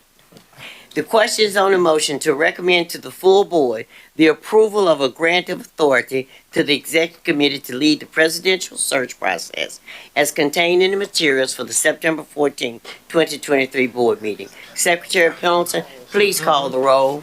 And as modified by you. And as modified in terms of the committee. Yes, sir, please. Chair Cole. Yes. Trustee Lewis. Yes. Trustee Martin. Yes. Trustee Walker. Yes. Okay, Four the ayes. motion is approved. The next item on the, Madam Chair, yes, sir. before we go any further, Yes, I sir. just want to make sure that I'm clear. I think this is the most important thing that this board can or ever will do since we have been appointed. Therefore, I'm concerned about the time frame of doing our job in a timely manner. So will this committee set the time frame? Is that the way it is to be done? Yes, sir. Yes, sir. I agree with you. We are going to move expeditiously. I ask Attorney Pendleton to start us with the first date, sir. We will move to get this done. And then once we can just meet, the committee can meet quickly, then not meet quickly in terms of how long we meet, but meet quickly as the first meeting, we will establish the timeline going through the entire process. Thank you. That's what I'm interested in. Yes, sir. And I agree with you. This is probably the most important job that this board has had since it has been created. I have spent hours and days on this, and I take it very seriously. I take my reputation very seriously. I realize that all eyes are on this committee and what we're going to do. And I assure you that I am going to conduct this committee in a manner that will withstand whatever questions that are asked, sir. I just want to assure you that your compensation will be very much appreciated. Could I have a 1099 instead of W-2, please? Okay. All right, okay. The next item on the agenda is, thank you all. The next item on the agenda is the Secretary's report. Thank you, Chair Cole. Just a few items I wanted to go over in interest of time. We expect to be hearing something as the General Assembly sets its schedule with respect to, as we know, the board will be ongoing still the continuation of the sunset process for the board. And at this time, we're not clear as to what the Senate and the House will do in terms of hearings and what it will set up and what it will be asked to review as part of that. So we will be we're kind of going through this a little bit different than the normal sunset review process, and we expect to hear more, though, out of the General Assembly regarding what that will look like when the General Assembly commences in January. Okay, so. Yes, sir, and it's very important that we do what we need to do, that we start on what we need to do immediately, we carry out our process in a timely manner so that we get this completed. What I will ask, I mean, this is a critical meeting that will be held in January, but I intend to have what I need to have done. Whether they terminate my role as trustee or not, I will have that done. But it is critical that we do it timely. And also, I'm going to ask that if any of you all have conversation, or if you have meetings, etc., with the legislators, would you please just make me aware in advance so that I know what is going on? I really don't want to be approached with something, oh, there was a meeting, and I have no knowledge of it. I am not going to control what you do, but I do need to know for the best interest of Tennessee State University. Thank you. The next item is, there have been a couple of things that have been out there, both nationally and locally, that I wanted to address. First is this recent Supreme Court case, Students for Fair Admissions versus Harvard and UNC, where the U.S. Supreme Court struck down Harvard and UNC's admissions process as it relates to the use of race as a factor in admissions. And it struck down what had been premised on the former Michigan cases, Gratz and Grutter cases, which had said you can use race as one factor among many as part of a holistic review of candidates when you're looking for admissions. This court now has said, without really saying it, that we're turning the corner on that, and we're no longer going to allow the express use of race in admissions. Now, the case was only premised on admissions. However, both at the federal level and the state level, there's been an extrapolation of that to say, really, we have to examine, universities need to examine their scholarships, their academic programs, because we know that there's an admissions program into the university, but then there's also sometimes a separate admissions process related to individual academic programs within the university, that you cannot use race expressly in those types of decisions. So we've been working, the universities here in this state, and then I belong to some national groups, we've been working to really develop what that means for institutions and providing guidance to say that, one, institutions can still be committed to diversity. It's just how you go about achieving that commitment and what you need to do that in terms of focusing more on racially neutral criteria, but that could be underserved communities. That could be, for example, University of Tennessee announced that it's going to admit, from its standpoint, all students who graduated in the top 10% of their high school class in the state of Tennessee, which follows what the University of Texas did years ago when it was forced to. Keep in mind, there were a number of states that had already prohibited the use of race in admissions Michigan, prior to the California. Supreme Court case. Michigan, California, Texas, a number of states had already been dealing with that. So really, states are going to really need to look at those states and see what the best practices of what they've done to still achieve diversity within their institutions, but at the same time, not use race expressly. So we are working on, in my office, Jeanette Brown, who's here today, who's our Associate General Counsel, and others in my office are examining what we need to do. And we've talked to some folks already at the institution and are talking to other universities about what that will look like for us to make sure that we're in compliance. There's federal guidance on this, and there's state guidance as well, making sure that we are operating within those sort of guideposts. Is that being extended also beyond the student population to university employment and personnel? Well, the certainly there's been discussion about this. The state attorney general has issued a letter that was sent out to Fortune 100 CEOs, basically saying, hey, this also applies in employment context with respect to the express use of race. But again, it does not stop companies, universities from being committed to diversity. The question is really how how you get there and what are the steps and what do you utilize in doing it. So You may want to point out that it did not overturn diversity. It overturned affirmative action. Companies are still have to take upon themselves to employ diversity in the manner they choose, that as long as they're within the four corners of that other law. yeah, and even within affirmative action, depending on how you define it, as long as you're not using race expressly on that. And even there was comments by Justice Roberts talking about perhaps when you're talking about in an essay context about your overcoming of adversity, you could talk about the things that have been a part of your adversity and what you've overcome, and that race could be discussed in the context of adversity in an essay.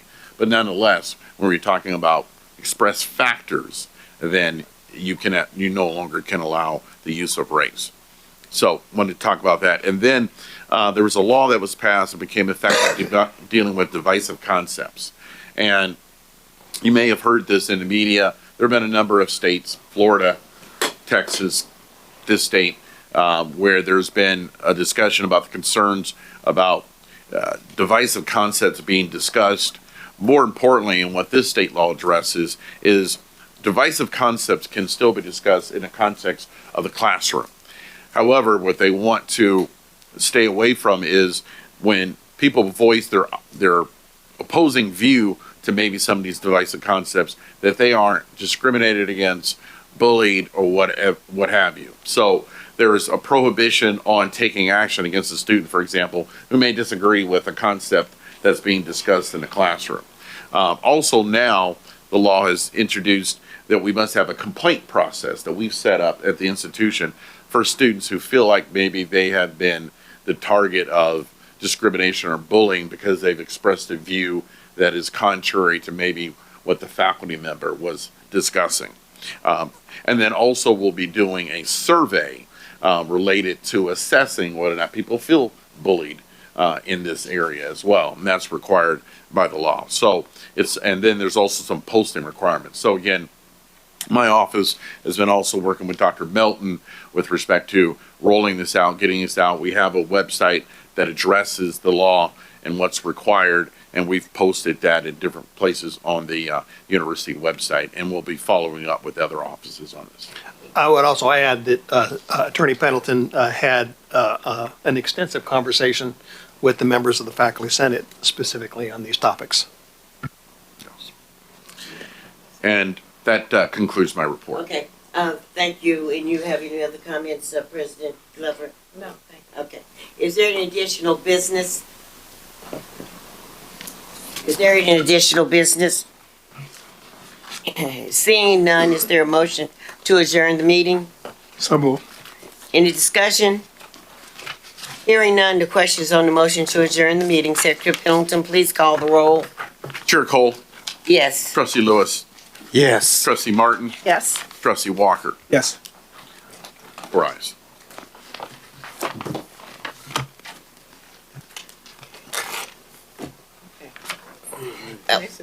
Was that all? The motion is approved. We adjourn. Good morning. The September 14th, 2023 Audit Committee is now called to order. The committee members, if you cannot hear or speak to other committee members or board members, please state so now. For each committee member participating electronically, please identify any individuals who are present in the location from which you are now participating. At this time, we need to call the roll. Secretary Pendleton, please call the roll. Trustee Cole, Here. Trustee McKenzie. Leave me off. Trustee Pinnick. Present. Okay. We have the physical presence of a quorum. Thank you. The next item on the agenda is approval of the January 15th, 2023 Audit Committee meeting minutes. The minutes for the Audit Committee's June 15th, 2023 meeting are included for your review in the board materials for the September 14th, 2023 board meeting. I move for the Audit Committee to recommend to the full board the approval of the June 15th, 2023 Audit Committee meeting minutes as contained in the board materials for the September 14th board meeting. Is there a second? Is there a second? Second. Thank you. Any discussion? The question is on the motion to recommend to the full board the approval of the June 15th, 2023 Audit Committee meeting minutes as contained in the board materials for the September 14th board meeting. Secretary Pendleton, please call the roll. Chair Cole, Yes. Trustee McKenzie, Trustee Penny, Yes. 2 ayes. The motion is approved. The next item on the agenda is a review of the completed internal and external audits. Information regarding this audit committee agenda item is included in your board materials for the September 14th board meeting. I am asking President Glover and Internal Audit Director Dr. Renee Forbes Williams and other designated personnel to provide pertinent information to this agenda item. This is an informational discussion item, so no vote is required. President Glover. Dr. Force Williams? Good morning. Morning. On page 52 and 53, as required, the audit of the NCAA Student Assistance Fund for the year ended June 30th, 2023 was completed and submitted on August 15th, 2023. Total expenditures was $97,025.66. The athletic department has proper controls in place to safeguard assets of this fund. In addition, the SAF fund distributions was in compliance with NCAA guidelines. Confirmation of the receipt of the report was received from the Ohio Valley Conference on August 16, 2023.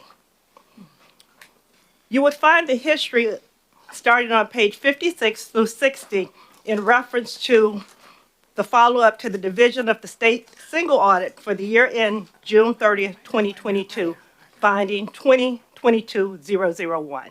Okay, just 1 minute. On this one, this is the report that we had some discussion on this report. Very good discussion in the last meeting. And I think at this one time, I'm sorry, That's all right. Mr. Pinnock, if I could ask this question. I'd like to follow up on the question that was in the report regarding the policy that was needed. Dr. Forbes, what is the status of where we are on that policy in reference to those expenditures? That's all you're going to go over on that. Yes. There is a policy in place for the possible receipt of any future funds or emergency funds that we will receive from the federal government. That is noted in the report. Okay. That's all you want. Well, are we commenting? Yeah, I just want, that was very critical that the board understand that we wrote a policy regarding future items. That's all I wanted on it.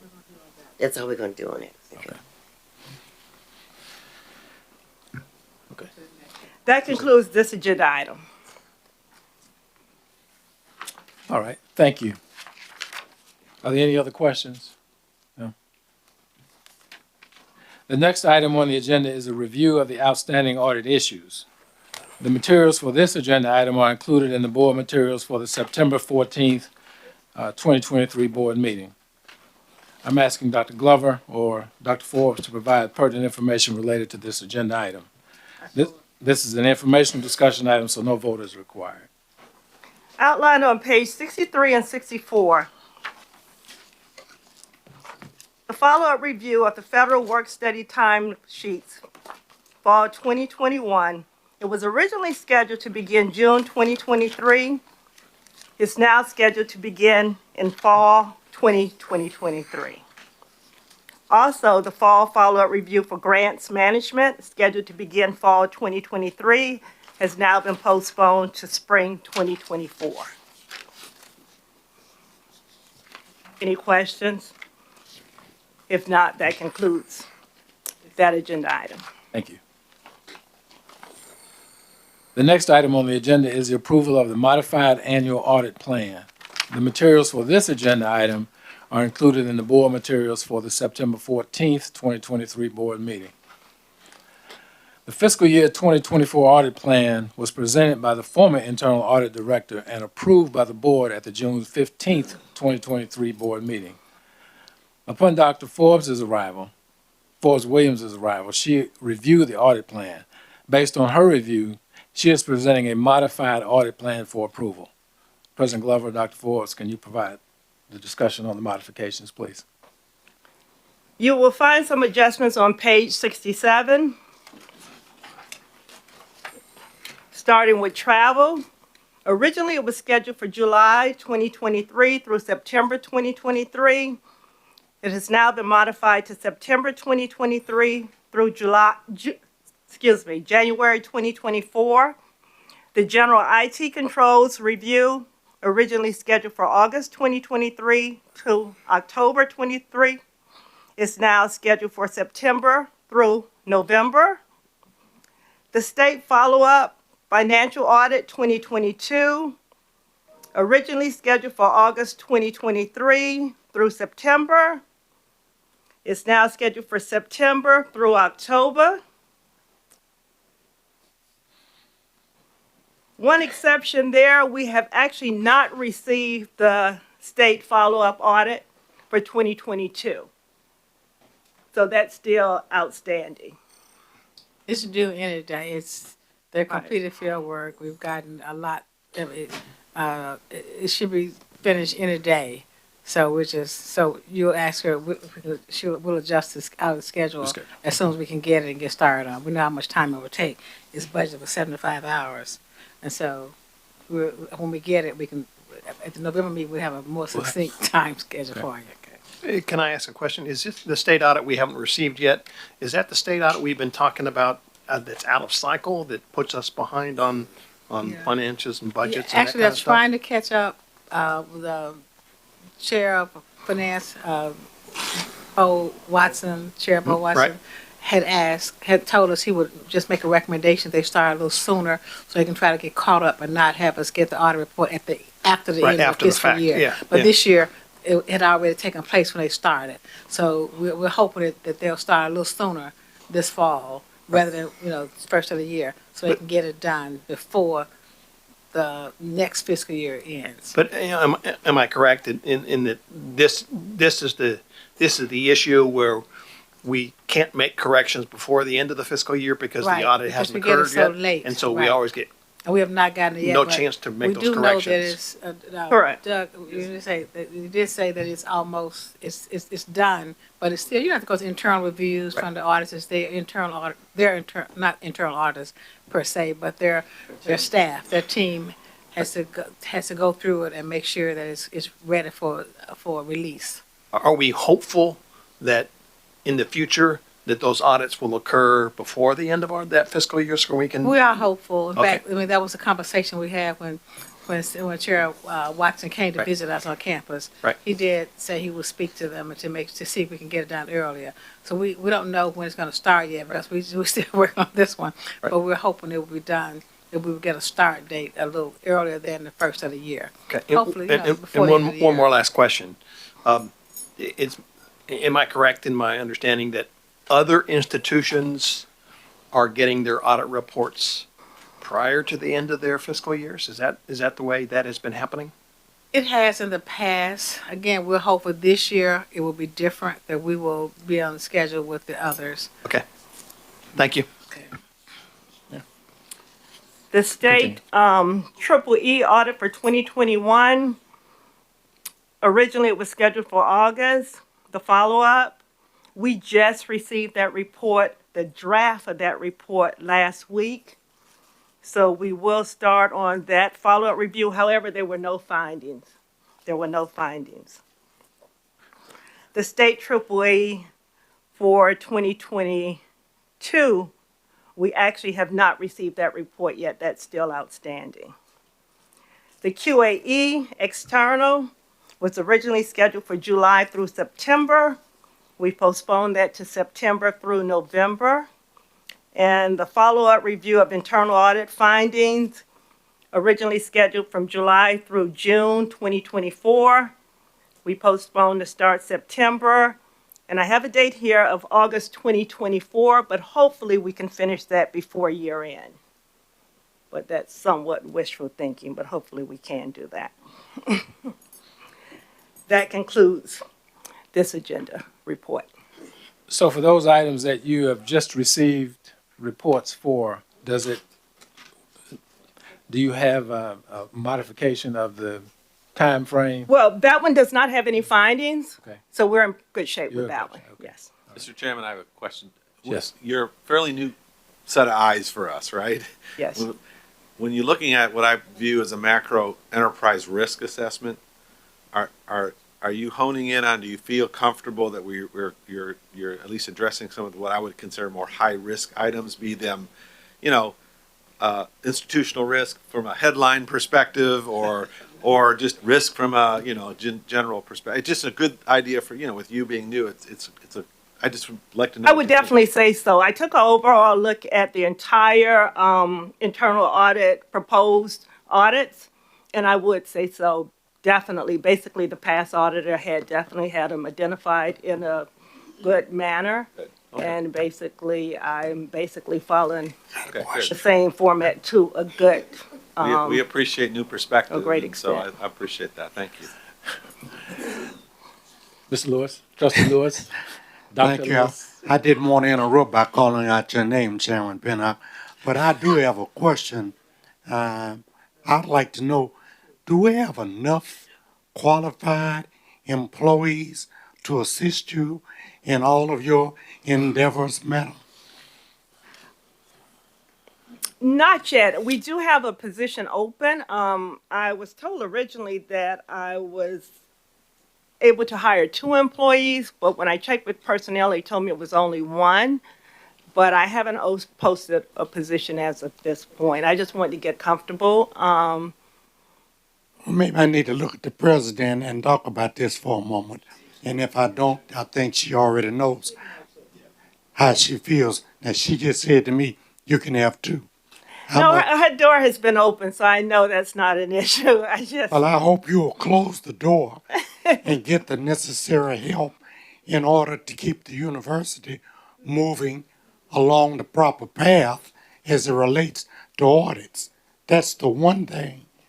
That is the one thing over the years, as far as Tennessee State University is concerned, that has not been accepted well. I'll leave it like that. Thank you, Trustee Lewis. Is it a workforce issue? Is it finding qualified candidates? You have an open position already. You could post 5, and if you can't find people, that's one thing. I mean, That has been a concern in the past. Yeah, it Okay. has to be a CPA or a CIA. exactly. So my point is that there is a workforce play right now with multiple levels, but clearly we want to make sure you have the resources necessary to get it done. So. We're gonna make sure it moves to the top of the agenda. I think if you talk to Trustee Corbell, that he might be able to give you a little help in this area. Thank you, Trustee Corbell. I'm just a hospital guy, okay? Here we go. And we take care of people that are sick over here. Yes, Thank okay. you. Thank you, Trustee. But I will cover up your mistakes in my profession.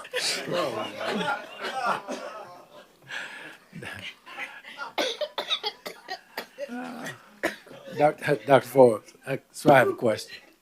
So to Trustee Corbell's sort of macro question, I know our risk manager is also sitting in the back of the room. So how do you, and this is more financial, but there are other things that affect the financial as well. So She's already identified certain areas that need to have more employees to reduce the level, the potential risk. What would you introduce the risk manager to everyone?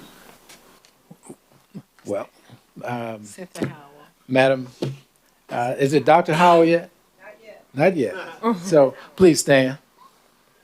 So our new risk manager is Dr. Cynthia Howell, who relocated from Chicago. And so I will say for the record that I did not know this, but we lived next door to each other in Tuskegee, but we did not know each other, as small as Tuskegee is. And we didn't discover that until she applied. So applied until she applied for the position here. Okay. Well, until she interviewed for the position here, rather. Okay. Excuse me. Yeah. So Well, thank anyway, you. just some unimportant information there. Yeah. Yeah. All right. So any other questions or comments about the modification? Or? Yeah. Okay. All right. I move for the audit committee to recommend to the full board for the approval of the modified audit plan as contained in the board materials for the September 14th, 23 board meeting. Is there a second? Is there a second, Chair Cole? Second. Second. Any discussion? The question is on the motion to recommend to the full board the approval of the modified audit plan as contained in the board materials for the September 14th, 2023 board meeting. Secretary Pelton, please call the roll. Chair Cole. Chair Cole. Aye. Trustee Pinnick. Aye. Trustee McKenzie. We have 2 ayes. Motion is approved. Is there any additional business to come before us? No. Seeing none, is there a motion to adjourn the meeting to enter into executive session for discussion of items deemed confidential under state law? I move that the audit committee adjourn the meeting to enter into executive session for discussion of items deemed confidential under state law. Any discussion? Hearing none.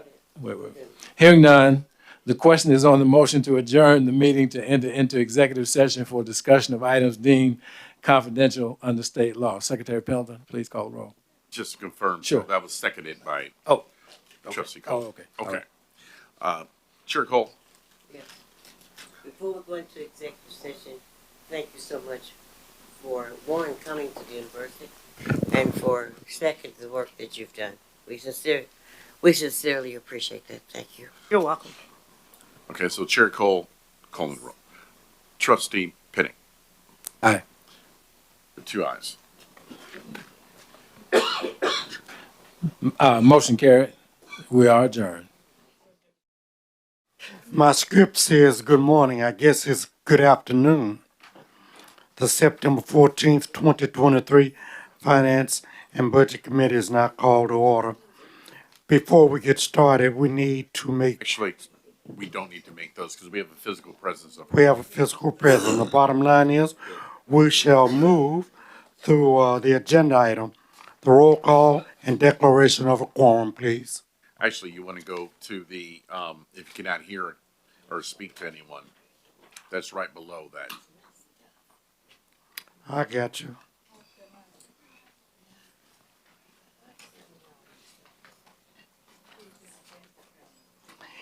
Committee members, if you cannot hear or speak to the other committee members of the board, please state so now.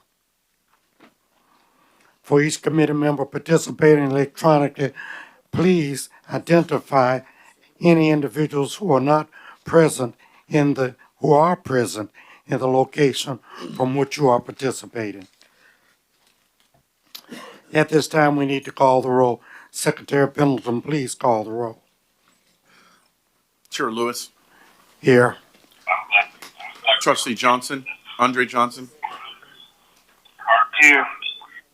And Trustee Kerbill. Here. We have a quorum. Thank you, sir. The next item on the agenda is the approval of the June 16th, 2023 Finance and Budget Committee meeting minutes. The minutes of the Finance and Budget Committee June 15, 2023 meeting are included for your review in the board materials for September 14, 2023 board meeting.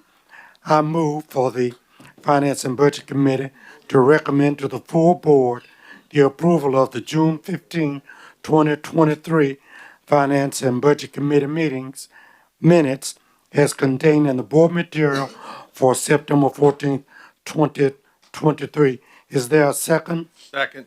Any discussion? The question is on the motion to recommend to the full board the approval of the June 15, 2023 Finance and Budget Committee meeting minutes as contained in the board material for September the 14th, 2023 board meeting. Secretary Pendleton, please call the roll. Chair Lewis, Approved. Trustee Andre Johnson, Here. and Trustee Kerbill. Aye. The motion is approved. The next item on the agenda is an update on the university's budget information regarding the Finance and Budget Committee agenda item, which is included in your board material for September the 14th, 23 board meeting. President Glover, please provide pertinent information related to this agenda item. This is for informational discussion items, so no vote is required. Thank you. Dr. Allen, Dr. Douglas Allen. Thank you, Madam President. Thank you, Trustee Lewis. I do appreciate it. I'll be brief due to the, for the sake of time. If you'll turn to page 80 in your board materials, that's it. Statement of revenues, expenditures and transfers, budget to actual. This report is, of course, for FY 2024. And I ran this report through August the 28th. That was about the latest date I could provide the report and not get in trouble with our general counsel for providing information for the board packet. I'll turn your attention to, if we look at column 2, the fiscal year to date, we will see that tuition and fees that we have brought in is $53.6 million. That's right at 56% of our total budget for tuition and fees for the fiscal year. So we're right on track there. State appropriations, $4.3 million, that's 8.5%. And we have one other item under our revenues, and that being the sales and services of $1.7 million. And that's primarily due to athletic revenue and also rental revenues of some of our space on campus, bringing our total of $59.7 million for the first 2.5 months of the fiscal year. Our auxiliary enterprises, that being bookstore, food services, that is at $23.3 million. We're at 53%, so we're right on target as with our auxiliary revenues as well.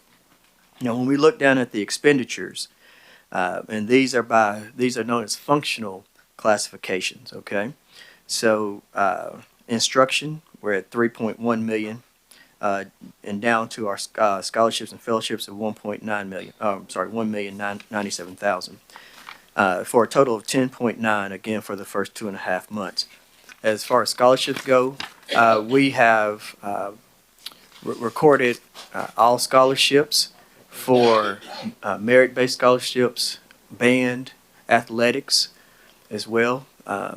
So we're in a really good position as opposed to where we were back in the spring of last year, where scholarships were getting on kind of late. So we're moving in the right direction there.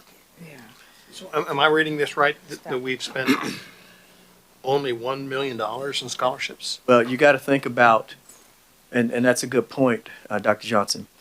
It's based on timing. Okay. So when students come in, scholarships go on last. So there's as still we some work through their outstanding- financial aid, you got it. Yes, sir. Thank you.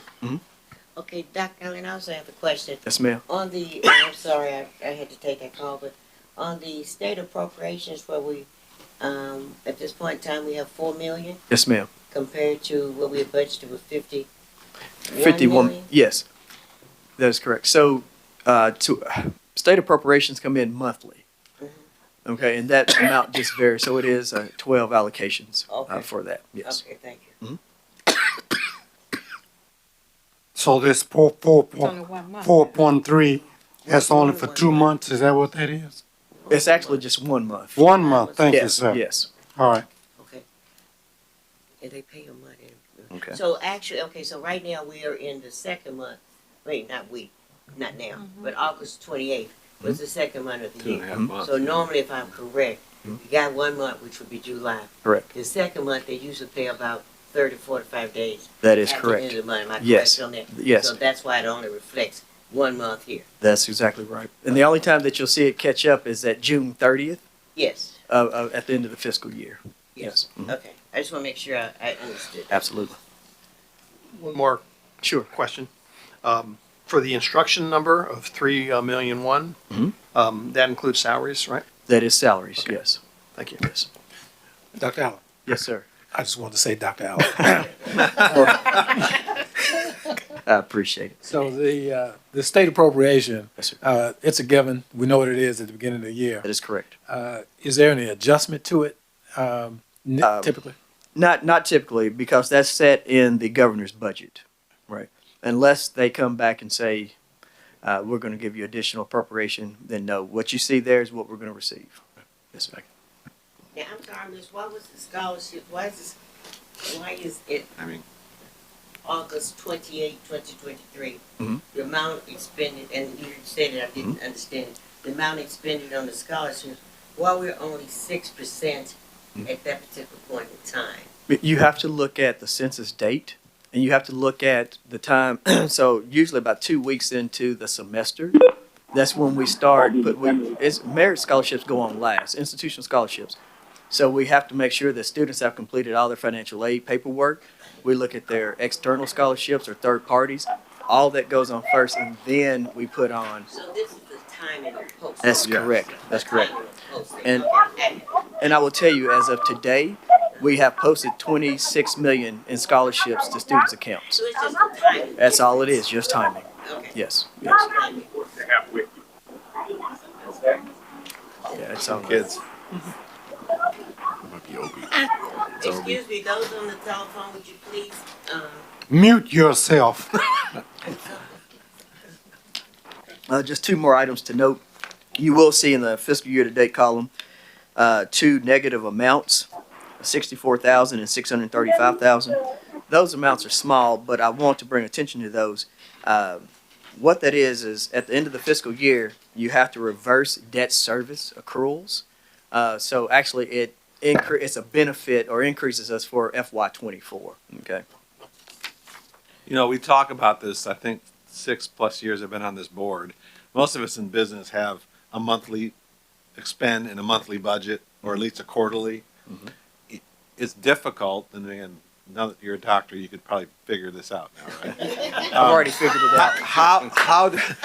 That was not meant to be ugly. It's difficult to be able to track whether we're on pace or not on pace. Because these things are hitting at different times. You know, 6% of you would hope and think many of your expenses would be fairly, 12-month level except for certain items. I get that you have revenue, but the more you can help, and I'm not looking necessarily for an answer today, but the more you can help us understand whether we're on track or this is a, red light, hey, we're really missing here, because it's very difficult for me to say, hey, listen, what are we doing on the cost side? How do we manage costs in the university? Yes. I have no idea, to be honest with you. So to me, that's kind of maybe I'll ask it every year, but it would just be very helpful. That's an excellent point, Trustee Corbell. So if you look back at the budget line, on the budget column, you'll see from instruction down to scholarships and fellowships, right? 165.4 million. Right. The majority of our budget is based on personnel costs, compensation and benefits, right? So the budget, when we run the budget, you can look at it and see expenditures hit every month. This is gauging it at roughly 1/12. Yes. Every go around. So the biggest difference you'll see is our tuition and fees. They come in twice a year in a bundle. You'll see it in September, right? August, September timeframe. Then you'll turn around and you'll see it again in February. So from a cash flow perspective, we know that I have to manage that 53.6 million for the first 6 months, right? In addition to our state appropriations. So that's how I do my cash flow analysis to determine our cash needs every month. Yeah. Right. And conversely, if you guys are, how do we know that you're managing the costs appropriately? Because, that's difficult to be able to do the comparison. It's like, it's pretty clear on when I was doing financials of, hey, listen, we're making it based Right. on volume or not, and scholarship money. It's just a question for us to be able to ask those things, so. And again, that's a great question. How we manage the cost is determining, are there any unbudgeted expenses that may come across? And that was going to lead into my next point. At the last board meeting, you all had actually mentioned looking at if there are a certain amount of expenses, bringing that to the board, right, that would be unbudgeted. And we talked about the 10% threshold that Dr. Glover had mentioned earlier. So if we're looking at a couple things. Wait a minute, 10% threshold, was that materiality? Yes, Or it- we it- adjusted it? Yes, that was board material at 10%, right. Okay. And looking at any individual's transaction, any one transaction that was outside of budget, that would then be brought to the board. 10% based on, again, the functional expenses, that's from instruction, down to physical plant and scholarships. It will range anywhere from 270,000 up to 6.7 million for instruction. Okay, that's when we would then bring something back to the board that would fall out. 6.7 million is a large number, but let me be clear. If a major influx of students would drive the instruction cost, so there would be revenues to offset that additional cost in instruction, that being our largest single functional expense here at the university. And let me be clear, when I think material, I think of $1 million, $500,000. So I wouldn't expect you not to tell us if it's 6 million instead of 6.7.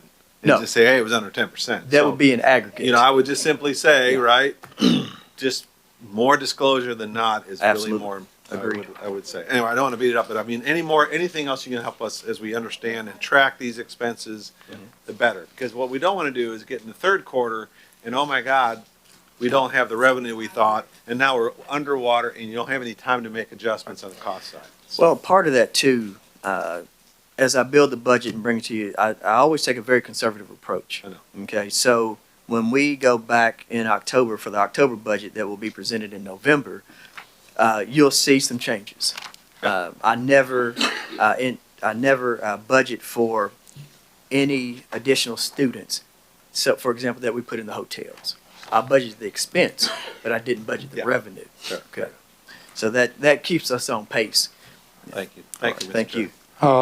you. Dr. Allen has a question I have. You mentioned something that you use, your cash flow analysis. Is there some reason that you don't have a particular sheet in here to show us what your cash flow analysis is and what you do with it? I can provide that again at the next board meeting. For me, we're talking about Trustee Martin was saying being in the trenches. Sometimes I have to get in the trenches. Yes. Because I need to know what those numbers look like. Yes. Right. So I watch it pretty closely, and talking with Dr. Glover as well. We meet quite regularly on what cash flows look like. We have a healthy cash position. We have a healthy fund balance, and I want to keep it that way. I do yes, too. Absolutely. Now, We with the agree. now keep in mind, you do say, open that checkbook, right? So, but all jokes aside, absolutely, I can provide you additional information on cash flows. As a matter of fact, we have implemented, and we're still in the process, a new software, budget software, that really will get us down to the granular level to look at the departments. Right. Is there a return on investment in each department? Right. Right. So that's the goal that we're moving forward with, and we already have that working in process. Thank you. Based upon previous discussions, opening that checkbook is not going to even begin to touch 5%. So you can open your checkbook and use it properly. Fair enough. Fair enough. Are there any other questions on the budget to actual as of August 28th? Well, I'm not sure where you're going next, but I did have a question. Yes, sir, please. Could you help me, I'll just say me, in a discussion of our plant fund versus our reserves and how monies are accumulated in each one? Sure. So plant funds and reserves go hand in hand. Okay? Plant funds is a part of your total reserves. We had 63.3 million is what we had reported last. Reserves, so plant funds take into account, you have auxiliaries, okay, that would be one. You have retirement of debt, that's another one, okay, and then you have renewal and replacement. So those are the three buckets on the plant side that we hold funds. Now, those reserves roll up into what's called the unrestricted part of the net position. Okay, so as of 6/30/2023, we were sitting at 52.3 million in total reserves. Okay, so those actually go hand in hand.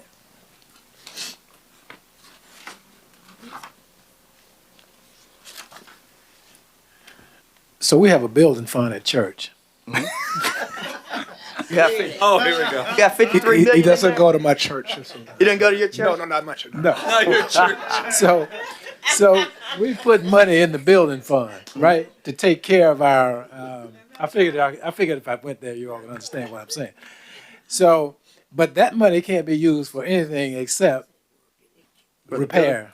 See, that's and upkeep. It's a little different than the building fund at the church. Yeah, but the analogy is what I'm working on. So the way it works, you have unrestricted dollars, or you could have temporarily restricted dollars, or you could have permanently restricted dollars.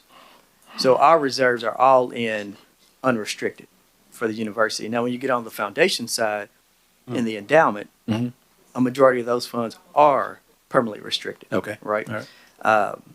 So really the way you want to look at it, we have discretion to use those funds. Now, I don't like to dip into them. Okay. Not personally, I don't. Right. But we have those additional sources if they are deemed available or by the board. So. Okay. All right. Thank you. And that's the 53 number? That is correct. That's really true cash available. That's really, truly cash available. Yeah. Yeah. And we've, yes, we do. Yeah. It's a benefit to having a president that's a CPA, and sometimes it's not. She already knows the answer, so. But be careful what you pray for. You might get it now. Thank you, Dr. Allen. Yes, sir. The next item on the agenda is an update on construction and facilities. Information regarding this finance and budget committee agenda item is included in your board materials for September 14, 2023. Dr. Glover, please provide pertinent information related to this agenda item. This is an informational item. No vote is necessary. Thank you. Will Rafford presented some housing data already, but you got some more data you're going to present, Will? Mr. Rafford? I do have another thing. Okay. From this morning? We got a lot. That's good. Yeah, absolutely. Before Mr. Rafford starts, if I may, I was charged with several months ago to get us to a point where we had the right people in place, okay, to perform the functions needed. And as agreed to, we hired Mr. Will Radford. He is a TSU alum. He's hit the ground running. He has really opened up the doors as it relates to the folks at the state, okay, with TBR and others, especially with Ann McGarren. She is the state architect. The relationships are being built now. The trust is there, and it's allowing us to do things that were taking a little bit more time, where we can start getting things through because, again, the trust is there. So I do want to say that one of our goals is to sever from TBR as it relates to our capital construction projects. But in order to do that, and Trustee Lewis had mentioned this back a couple meetings ago, you got to have the right people here. And that was our focus. So Will is leading the charge on that separation, okay? We also hired a new architect as of, what, Monday? Monday's first day. As of Monday. And his name is Nick Cornea. He's a licensed architect. This was another critical position that we needed in order to demonstrate that we are having the right staff in place to be able to make those decisions that TBR otherwise is currently making for us. Okay, so I just wanted to put that into context. I'll turn it over to Will Rafford at this time. Excellent. Thank you, Dr. Allen, for your Appreciate it. recommendation. And I am Will Radford. I bring a bit of experience to the university coming from the public-private space with the United States military, leading military housing privatization in the Eastern United States portfolio, as well as the privatized Army lodging project across the United States, which was the real estate deal of the year for the United States in 2008, 12, and 13. So I'm excited to bring some of those skills to bear here at TSU, which is my home. It's where I was trained as an architectural engineer, but also a place I'm now happy to come back and help lead. We are building a team, and that team will have the capabilities of certifying work independent of TBR. So the Tennessee Board of Regents works to support TSU. We're appreciative of that, but it also provides some limiting factors, primarily time. And as we know in this market, time and money go hand in hand. So we're working to build a team of 12 individuals who will lead that department, work with TBR, work with the state architect, work with other officials in the state to make sure TSU gets what it needs and deserves in a timely fashion. I appreciate Dr. Glover and Dr. Allen for providing the support to get those people here. I will provide an update to you on 3 master plan efforts that are happening currently. One is the overall campus master plan that was updated from the 2016 master plan. For the first time that I'm aware of, it includes a vision for the 169 acres, which is across Walter S. Davis. So it'll share in the coming months more of a vision that's coming to bear for what that will become.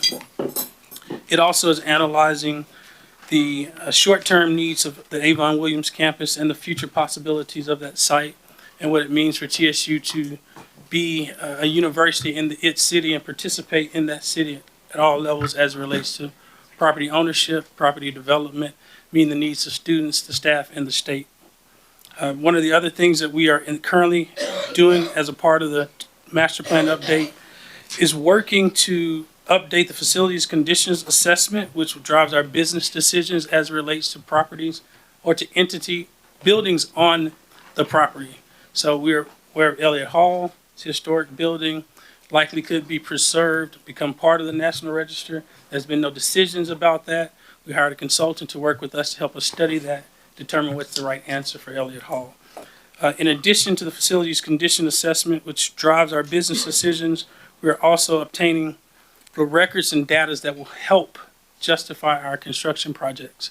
It's a big part of the state in recruiting dollars and achieving the Tennessee State Bond Authority's requirements. And so we have a partnership that Dr. Johnson helped put in place that I am working to lead now and bring the information that makes those projects possible. The last goal of the campus master plan is to ensure that the future of TSU keeps up with the city that we're in and leads the way for North Nashville primarily, because a lot of what we understand happens as TSU goes up, so does this portion of Nashville, and we're excited about leading that. Second, you saw the housing business plan, and I'm calling it a business plan because it will not qualify or satisfy what the state considers to be a master plan, but it will be helpful for TSU to understand how that business plan relates to enrollment, student housing demand, available dollars to develop construction on campus. We have reviewed the present portfolio, a life cycle analysis on the buildings that we have, the buildings that we need, how to balance that as relates to cash flow as well. The possible funding sources are the School Bond Authority, but also public-private partnership opportunities, land lease opportunities, things that we have tracked and watched other universities do in the state.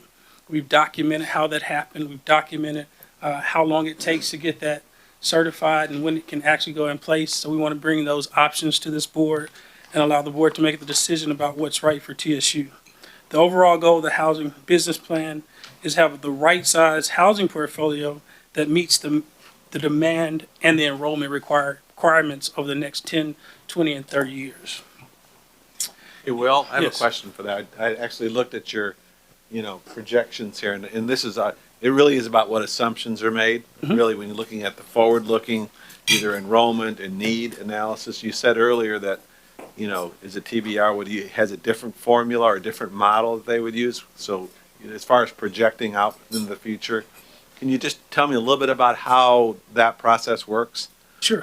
Is that something that they have a prescriptive model that we would use from a demographic, from a growth, because that's what's driving all the need, right? So maybe you just kind of give me a little bit of flavor on that. Sure, I'll answer in two ways. One of the ways we analyze it is the housing demand and need in the city of Nashville, broadly speaking.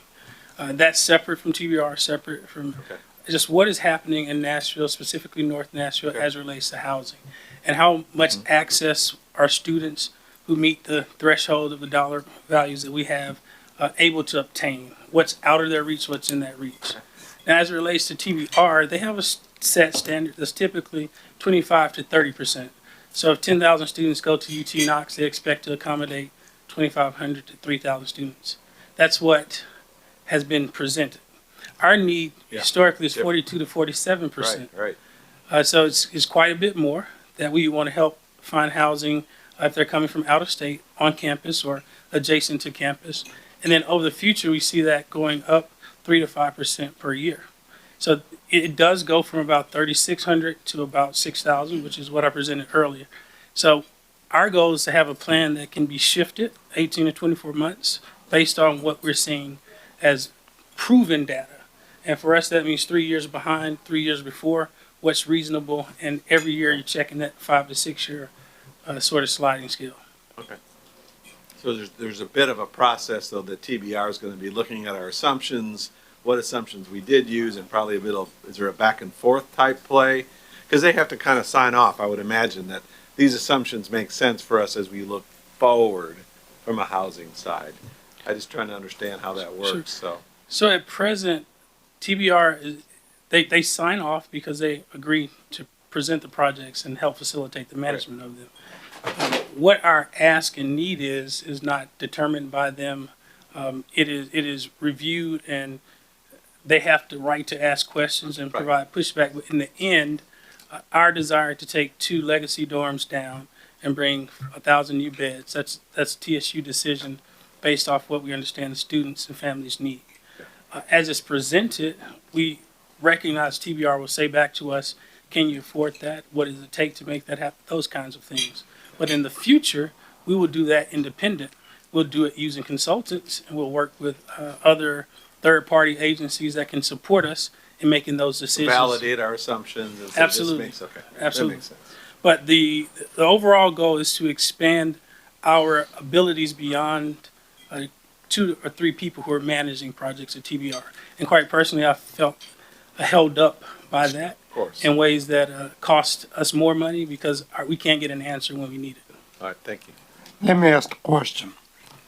How many people do you have in your department currently, and or how many do you anticipate in the next 3 to 5 years? So I inherited 3, and I will tell you they did an amazing amount of work for the university. I'm quite impressed they were able to get the dorm, the new residence hall constructed with 3 people. We will have a team of 12 to 15, and that will include student interns. That will include licensed contractors, licensed engineers, as well as licensed architects. What do you anticipate the time frame in order to increase the number of participants with you? I have a 24-month plan, and in the past I've been here since May, but in the past 60 days, have presented things to cut that down because we need more help sooner, and I've got the support that I've needed so far from the president and vice president. How do you think these new people that you anticipate hiring will reduce the load of TBR as far as the 2 or 3 people that they have?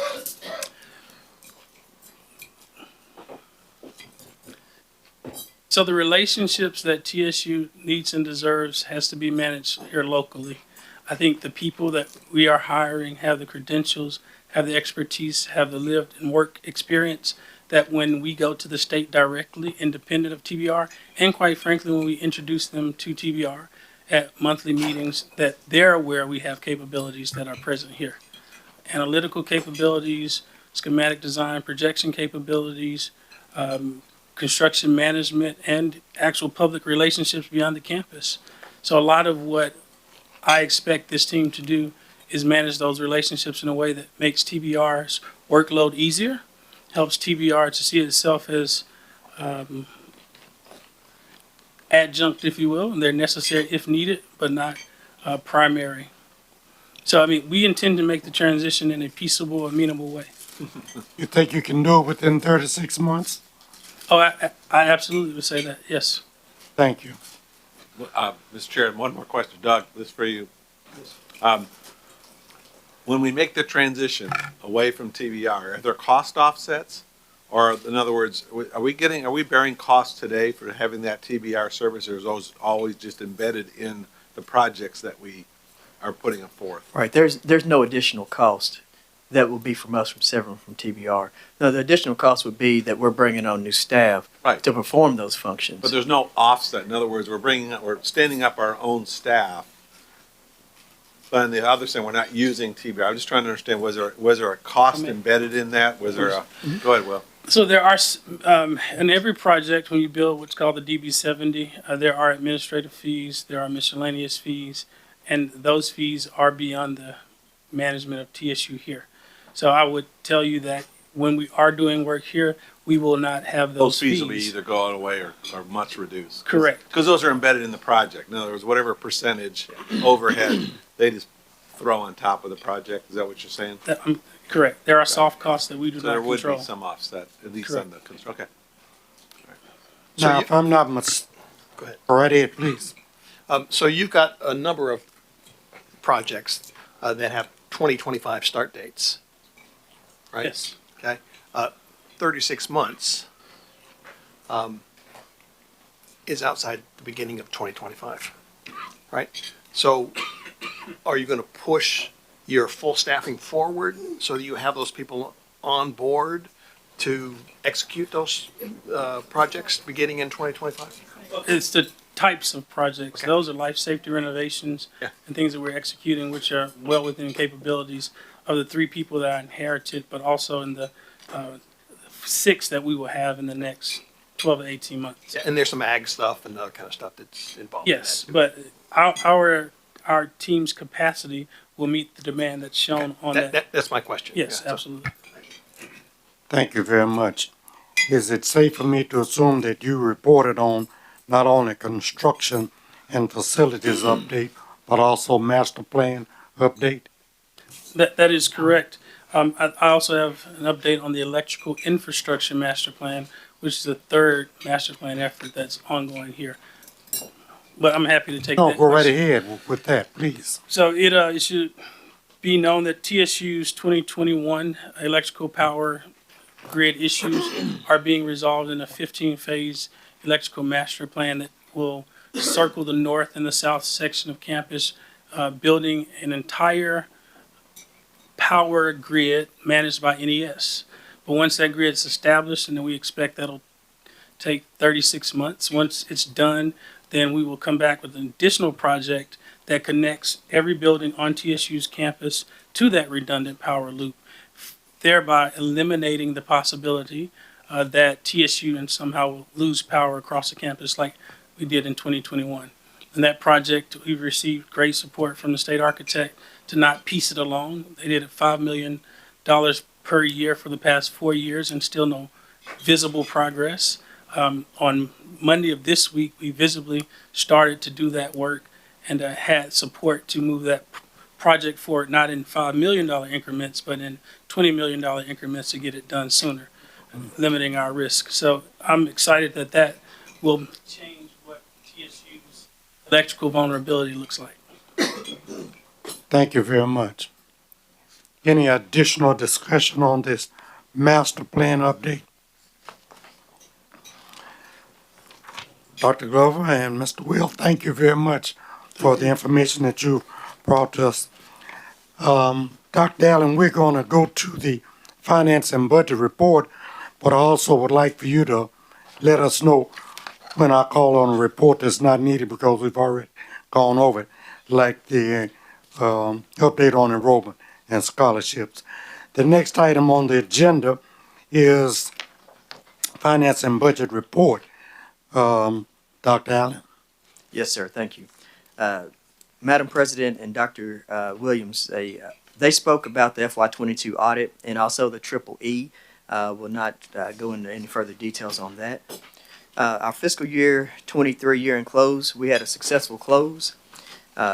We provided presented the reports to the Tennessee Board of Regents on yesterday. That was the deadline. We did meet the deadline. Unfortunately, some of our other counterparts did not.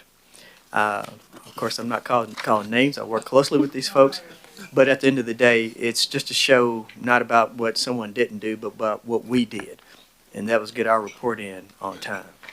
So, we hold everyone's feet to the fire. President holds mine to the fire. But at the end of the day, we want to make sure that we are doing what we need to do to be compliant, okay, and adhere to not only accounting principles, but those principles that are also set by the state of Tennessee. Well, thank you for your ability to be able to lead a team that can have their report presented on time. It does make a difference. Yes, sir. Just two more items to note, sir, and I'll be done. The forensic audit that began. We had an entrance conference. Dr. Glover and I and a couple other team members with Clifton Larson Allen, also known as CLA. That was on August the 3rd. They've been doing their work more. They're actually on site this week, conducting in-person interviews. So that's I think it's going pretty well. We have provided them a laundry list of items in support for their work. So I think that's going along pretty well. They are due to complete their work and issue a report by December 15th. Okay. The scope of their work covers July 1, 2019 through June 30th, 2023. Okay. These are not full-blown audits that they're doing for each year. Okay.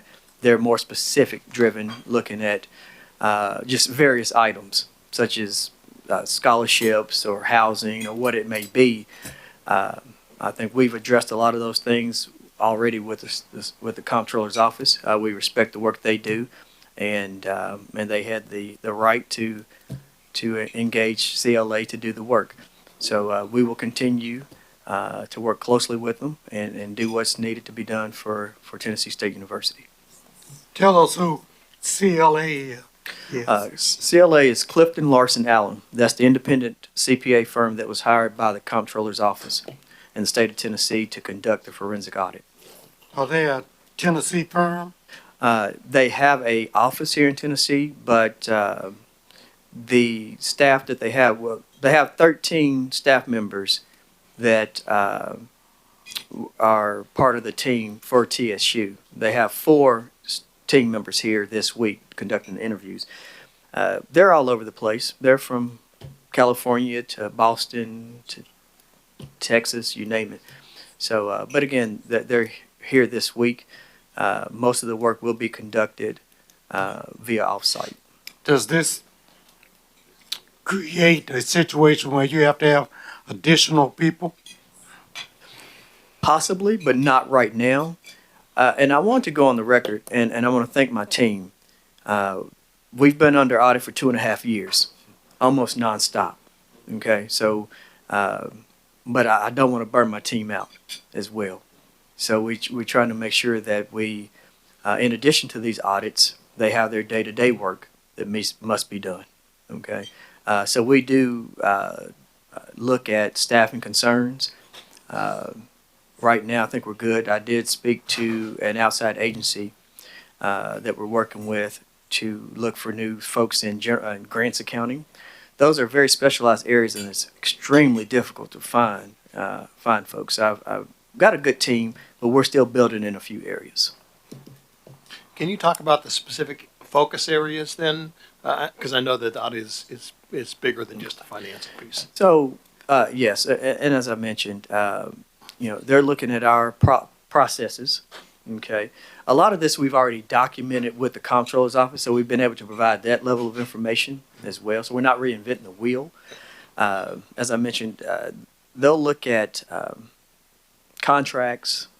Would be my guess. I can't sit here and say with 100% certainty what all they may look into, but their scope is based around the comptroller's report that was issued. So that's really what is going to drive their work. Dr. Allen. Yes, ma'am. First, I'd like to Mike. thank you and Dr. First, I'd like to thank you and Dr. Glover for making me aware of when that initial meeting was. I did have the privilege of attending that meeting.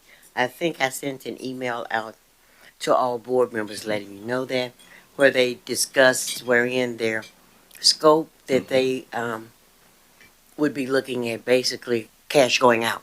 And to put it in short term, that audit, if it correct me, has started. Yes, ma'am. The audit has started, and I did get to meet the individuals, and as he said, most of it will be done off-site. But I appreciate the opportunity to be a part of that meeting. Yes, ma'am. Thank you. Thank you, Chairman Cole. I'm glad that you were there and that we had a board member looking out for our benefit, because the state, the dollars that they're spending on this is coming out of my pocket and your pocket too. And as a result of that, we want to make sure that we're doing the right thing by watching over them as they watch over us. Thank you. And that concludes my report. Madam, Dr.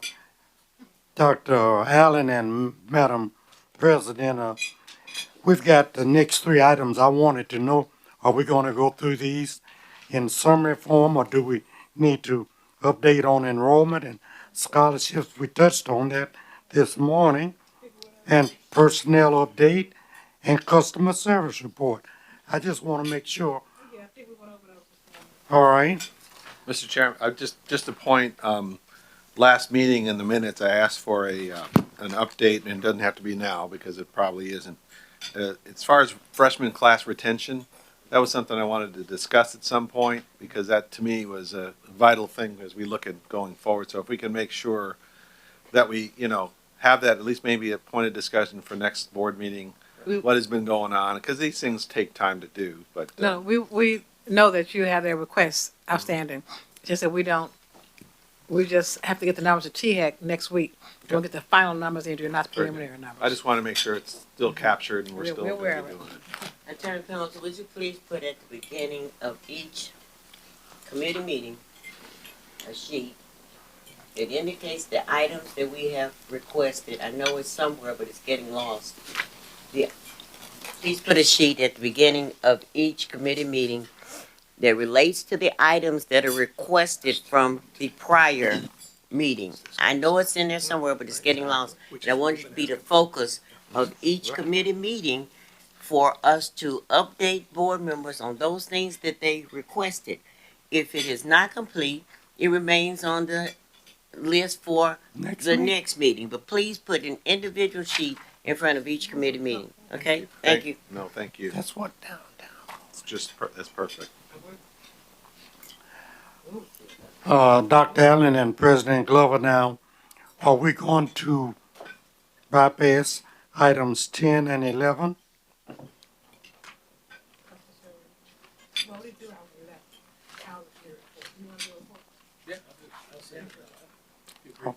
All right, then let's move to the Board Housing Committee report, please. Okay, I'll My provide. colleague, William Van Pinnock will do that for us.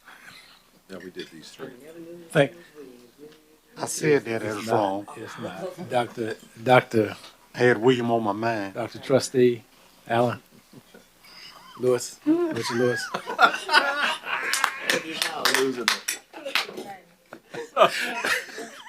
Anyway, this is a serious time.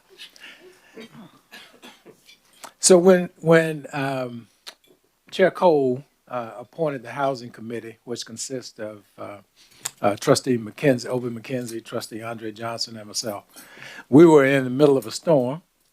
I am happy to say that as of this moment, I've not seen any negative press on our housing this year. So I think that over time, we've been able to accomplish some things together. And so the committee is very happy about that.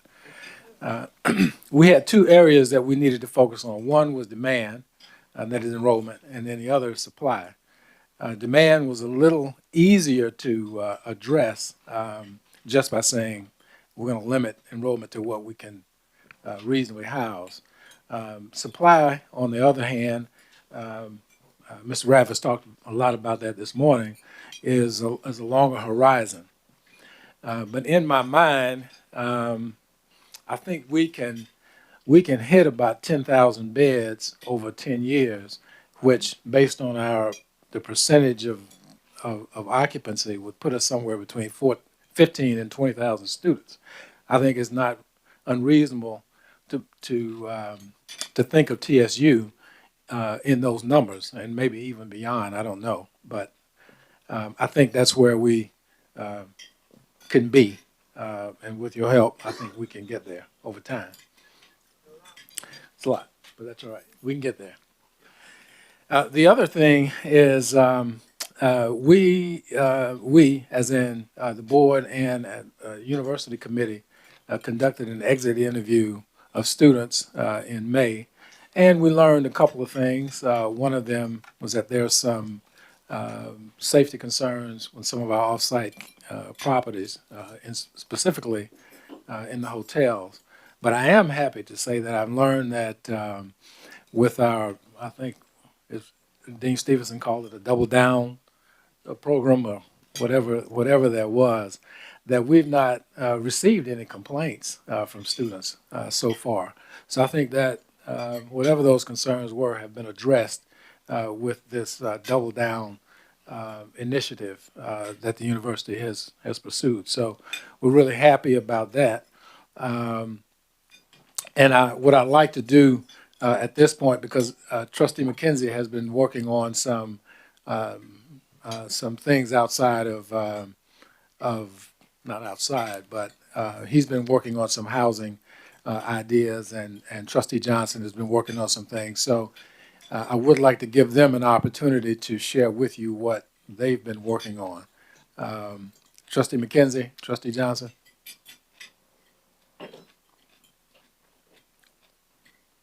Yes. Thank you very much, man. I've been trying to work on some things locally and talk to some local owners of high-density communities near the university. Also, people with some Airbnb-type products that might be 6 to 10 units, just to try to get some, longer-term solutions so that we can get out of the hotels. Unfortunately, as we all know, it's difficult to find as high volume as a hotel has with, 100 or 200 rooms at one location. So that's always a challenge, but we are looking to build a network of smaller places close to the university that we can have to supplement the current housing that we have until we can get some more decent and expansive housing built on campus. So primarily I've been working on that piece of it, trying to find some local landlords as well as local property owners that may be interested in putting their property into our pool for students. Thank you. Thank you, sir. Trustee McKenzie.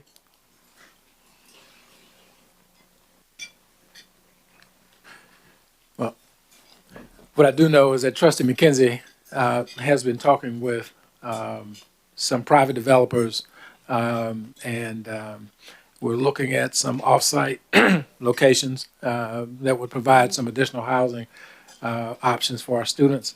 They're not, it would not be considered built specifically for Tennessee State, but they would give us some first choice opportunities that are within walking distance. So perhaps he'll be on later to talk more deeply about that. So that's it. Any other questions? Mr. Lewis, may I make a comment, please? Please do. I'd like to thank Trustee Pennant for the great job of steering this committee. They hit the ground running. That was something that we really needed to do, and he's been very, very active in getting things done, and I sincerely appreciate the effort that you have expended in this area. And I do know that Trustee McKenzie has expended quite a bit of, I call it connectional capital, in getting opportunities for us that we need to look into on an expeditious basis as we can within what it will allow to do. But again, Trustee Pinnock, thank you for a great job. You're welcome.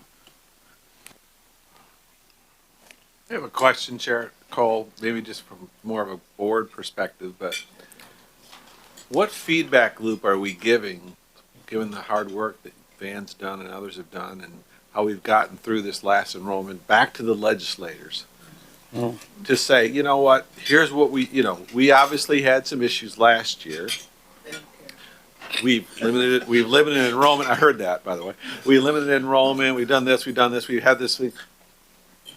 I just want to understand, is there a feedback loop? They may not hear it, but you know what? I think it's telling our story. Here's what we did. Here's what we heard. We're not getting any negatives from our students. This is about student life. We got to do that and do it before, do it before the legislative session. Got a question for you. Should that be an initiative from the board or from the president? I'm just asking, but I think it's a tremendous idea. I think it's a great idea. Well, the Well, questions maybe- were about the board, so it's from the board. Okay, We can put together for the board. right, I just didn't know Yeah. exactly what to be, that's fine. I think we should do that, and I McKenzie. think we should do that, immediately. A lot of Maybe you great work done, communicate and, with the Black Caucus first. Oh, okay, great idea.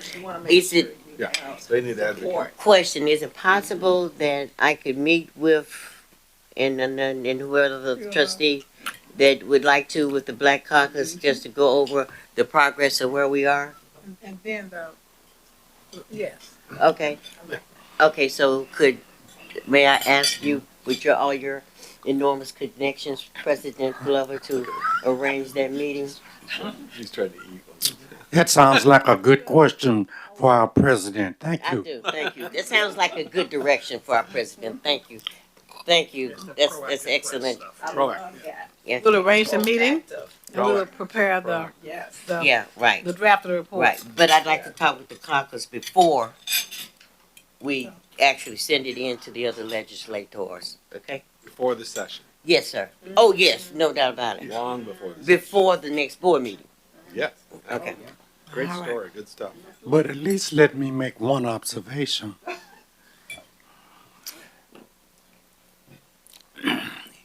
Board members should have representatives in some particular area where they live to say the same thing to their state representative.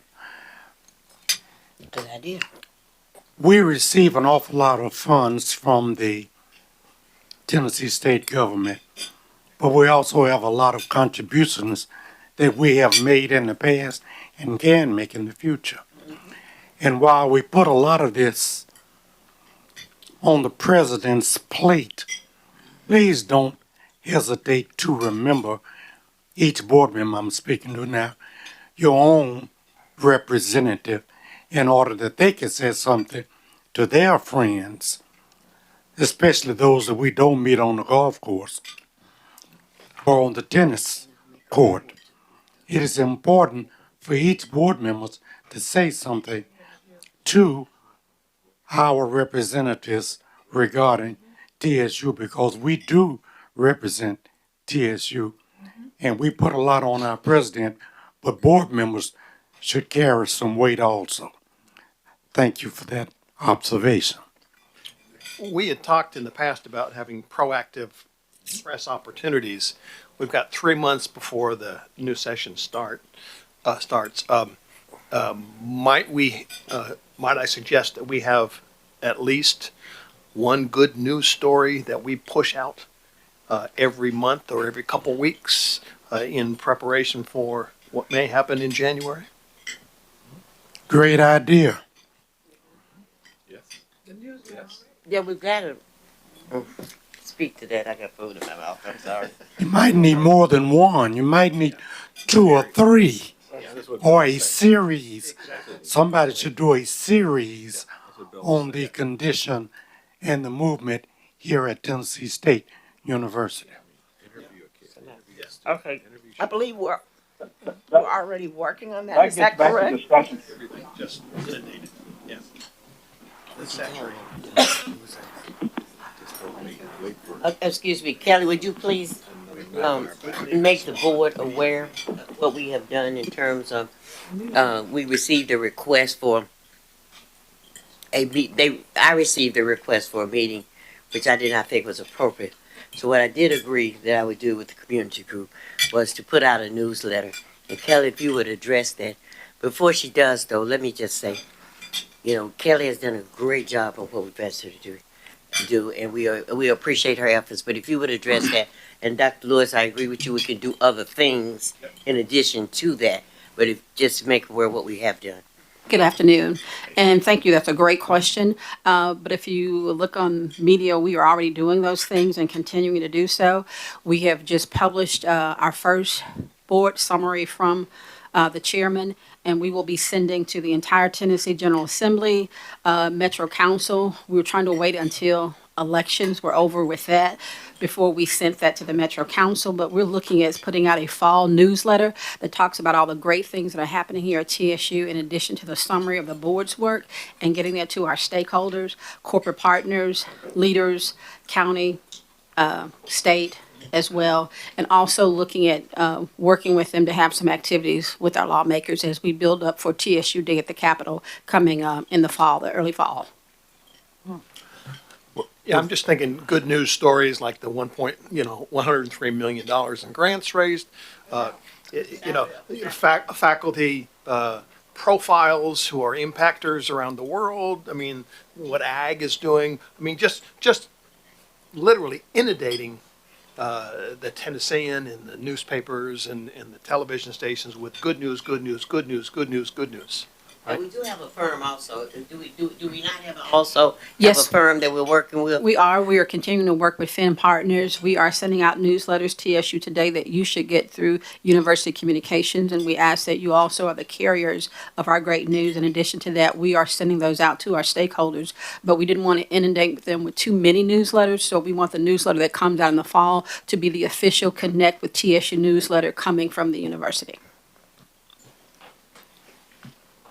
Thank you so much.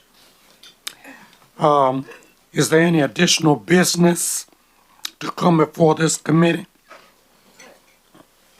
Mr. Lewis, other than I did not appropriately give you the information, but I'll make the information when I congratulated Dr. Allen, but he has a PhD in, I got it somewhere here. Okay, he has a PhD in business administration with a specialization in advanced accounting. So we do expect you to be able to answer our questions. Thank you for that information, Chair Cole. We really appreciate that. Very good. Great job. And Dr. Allen, I guess you know you're now on roller skates. And we're going to take you off the roller skates and put you on a roller board. So be prepared if you don't mind. Thank you. If there's no additional business, seeing none, I move that the committee adjourn this particular meeting. Second.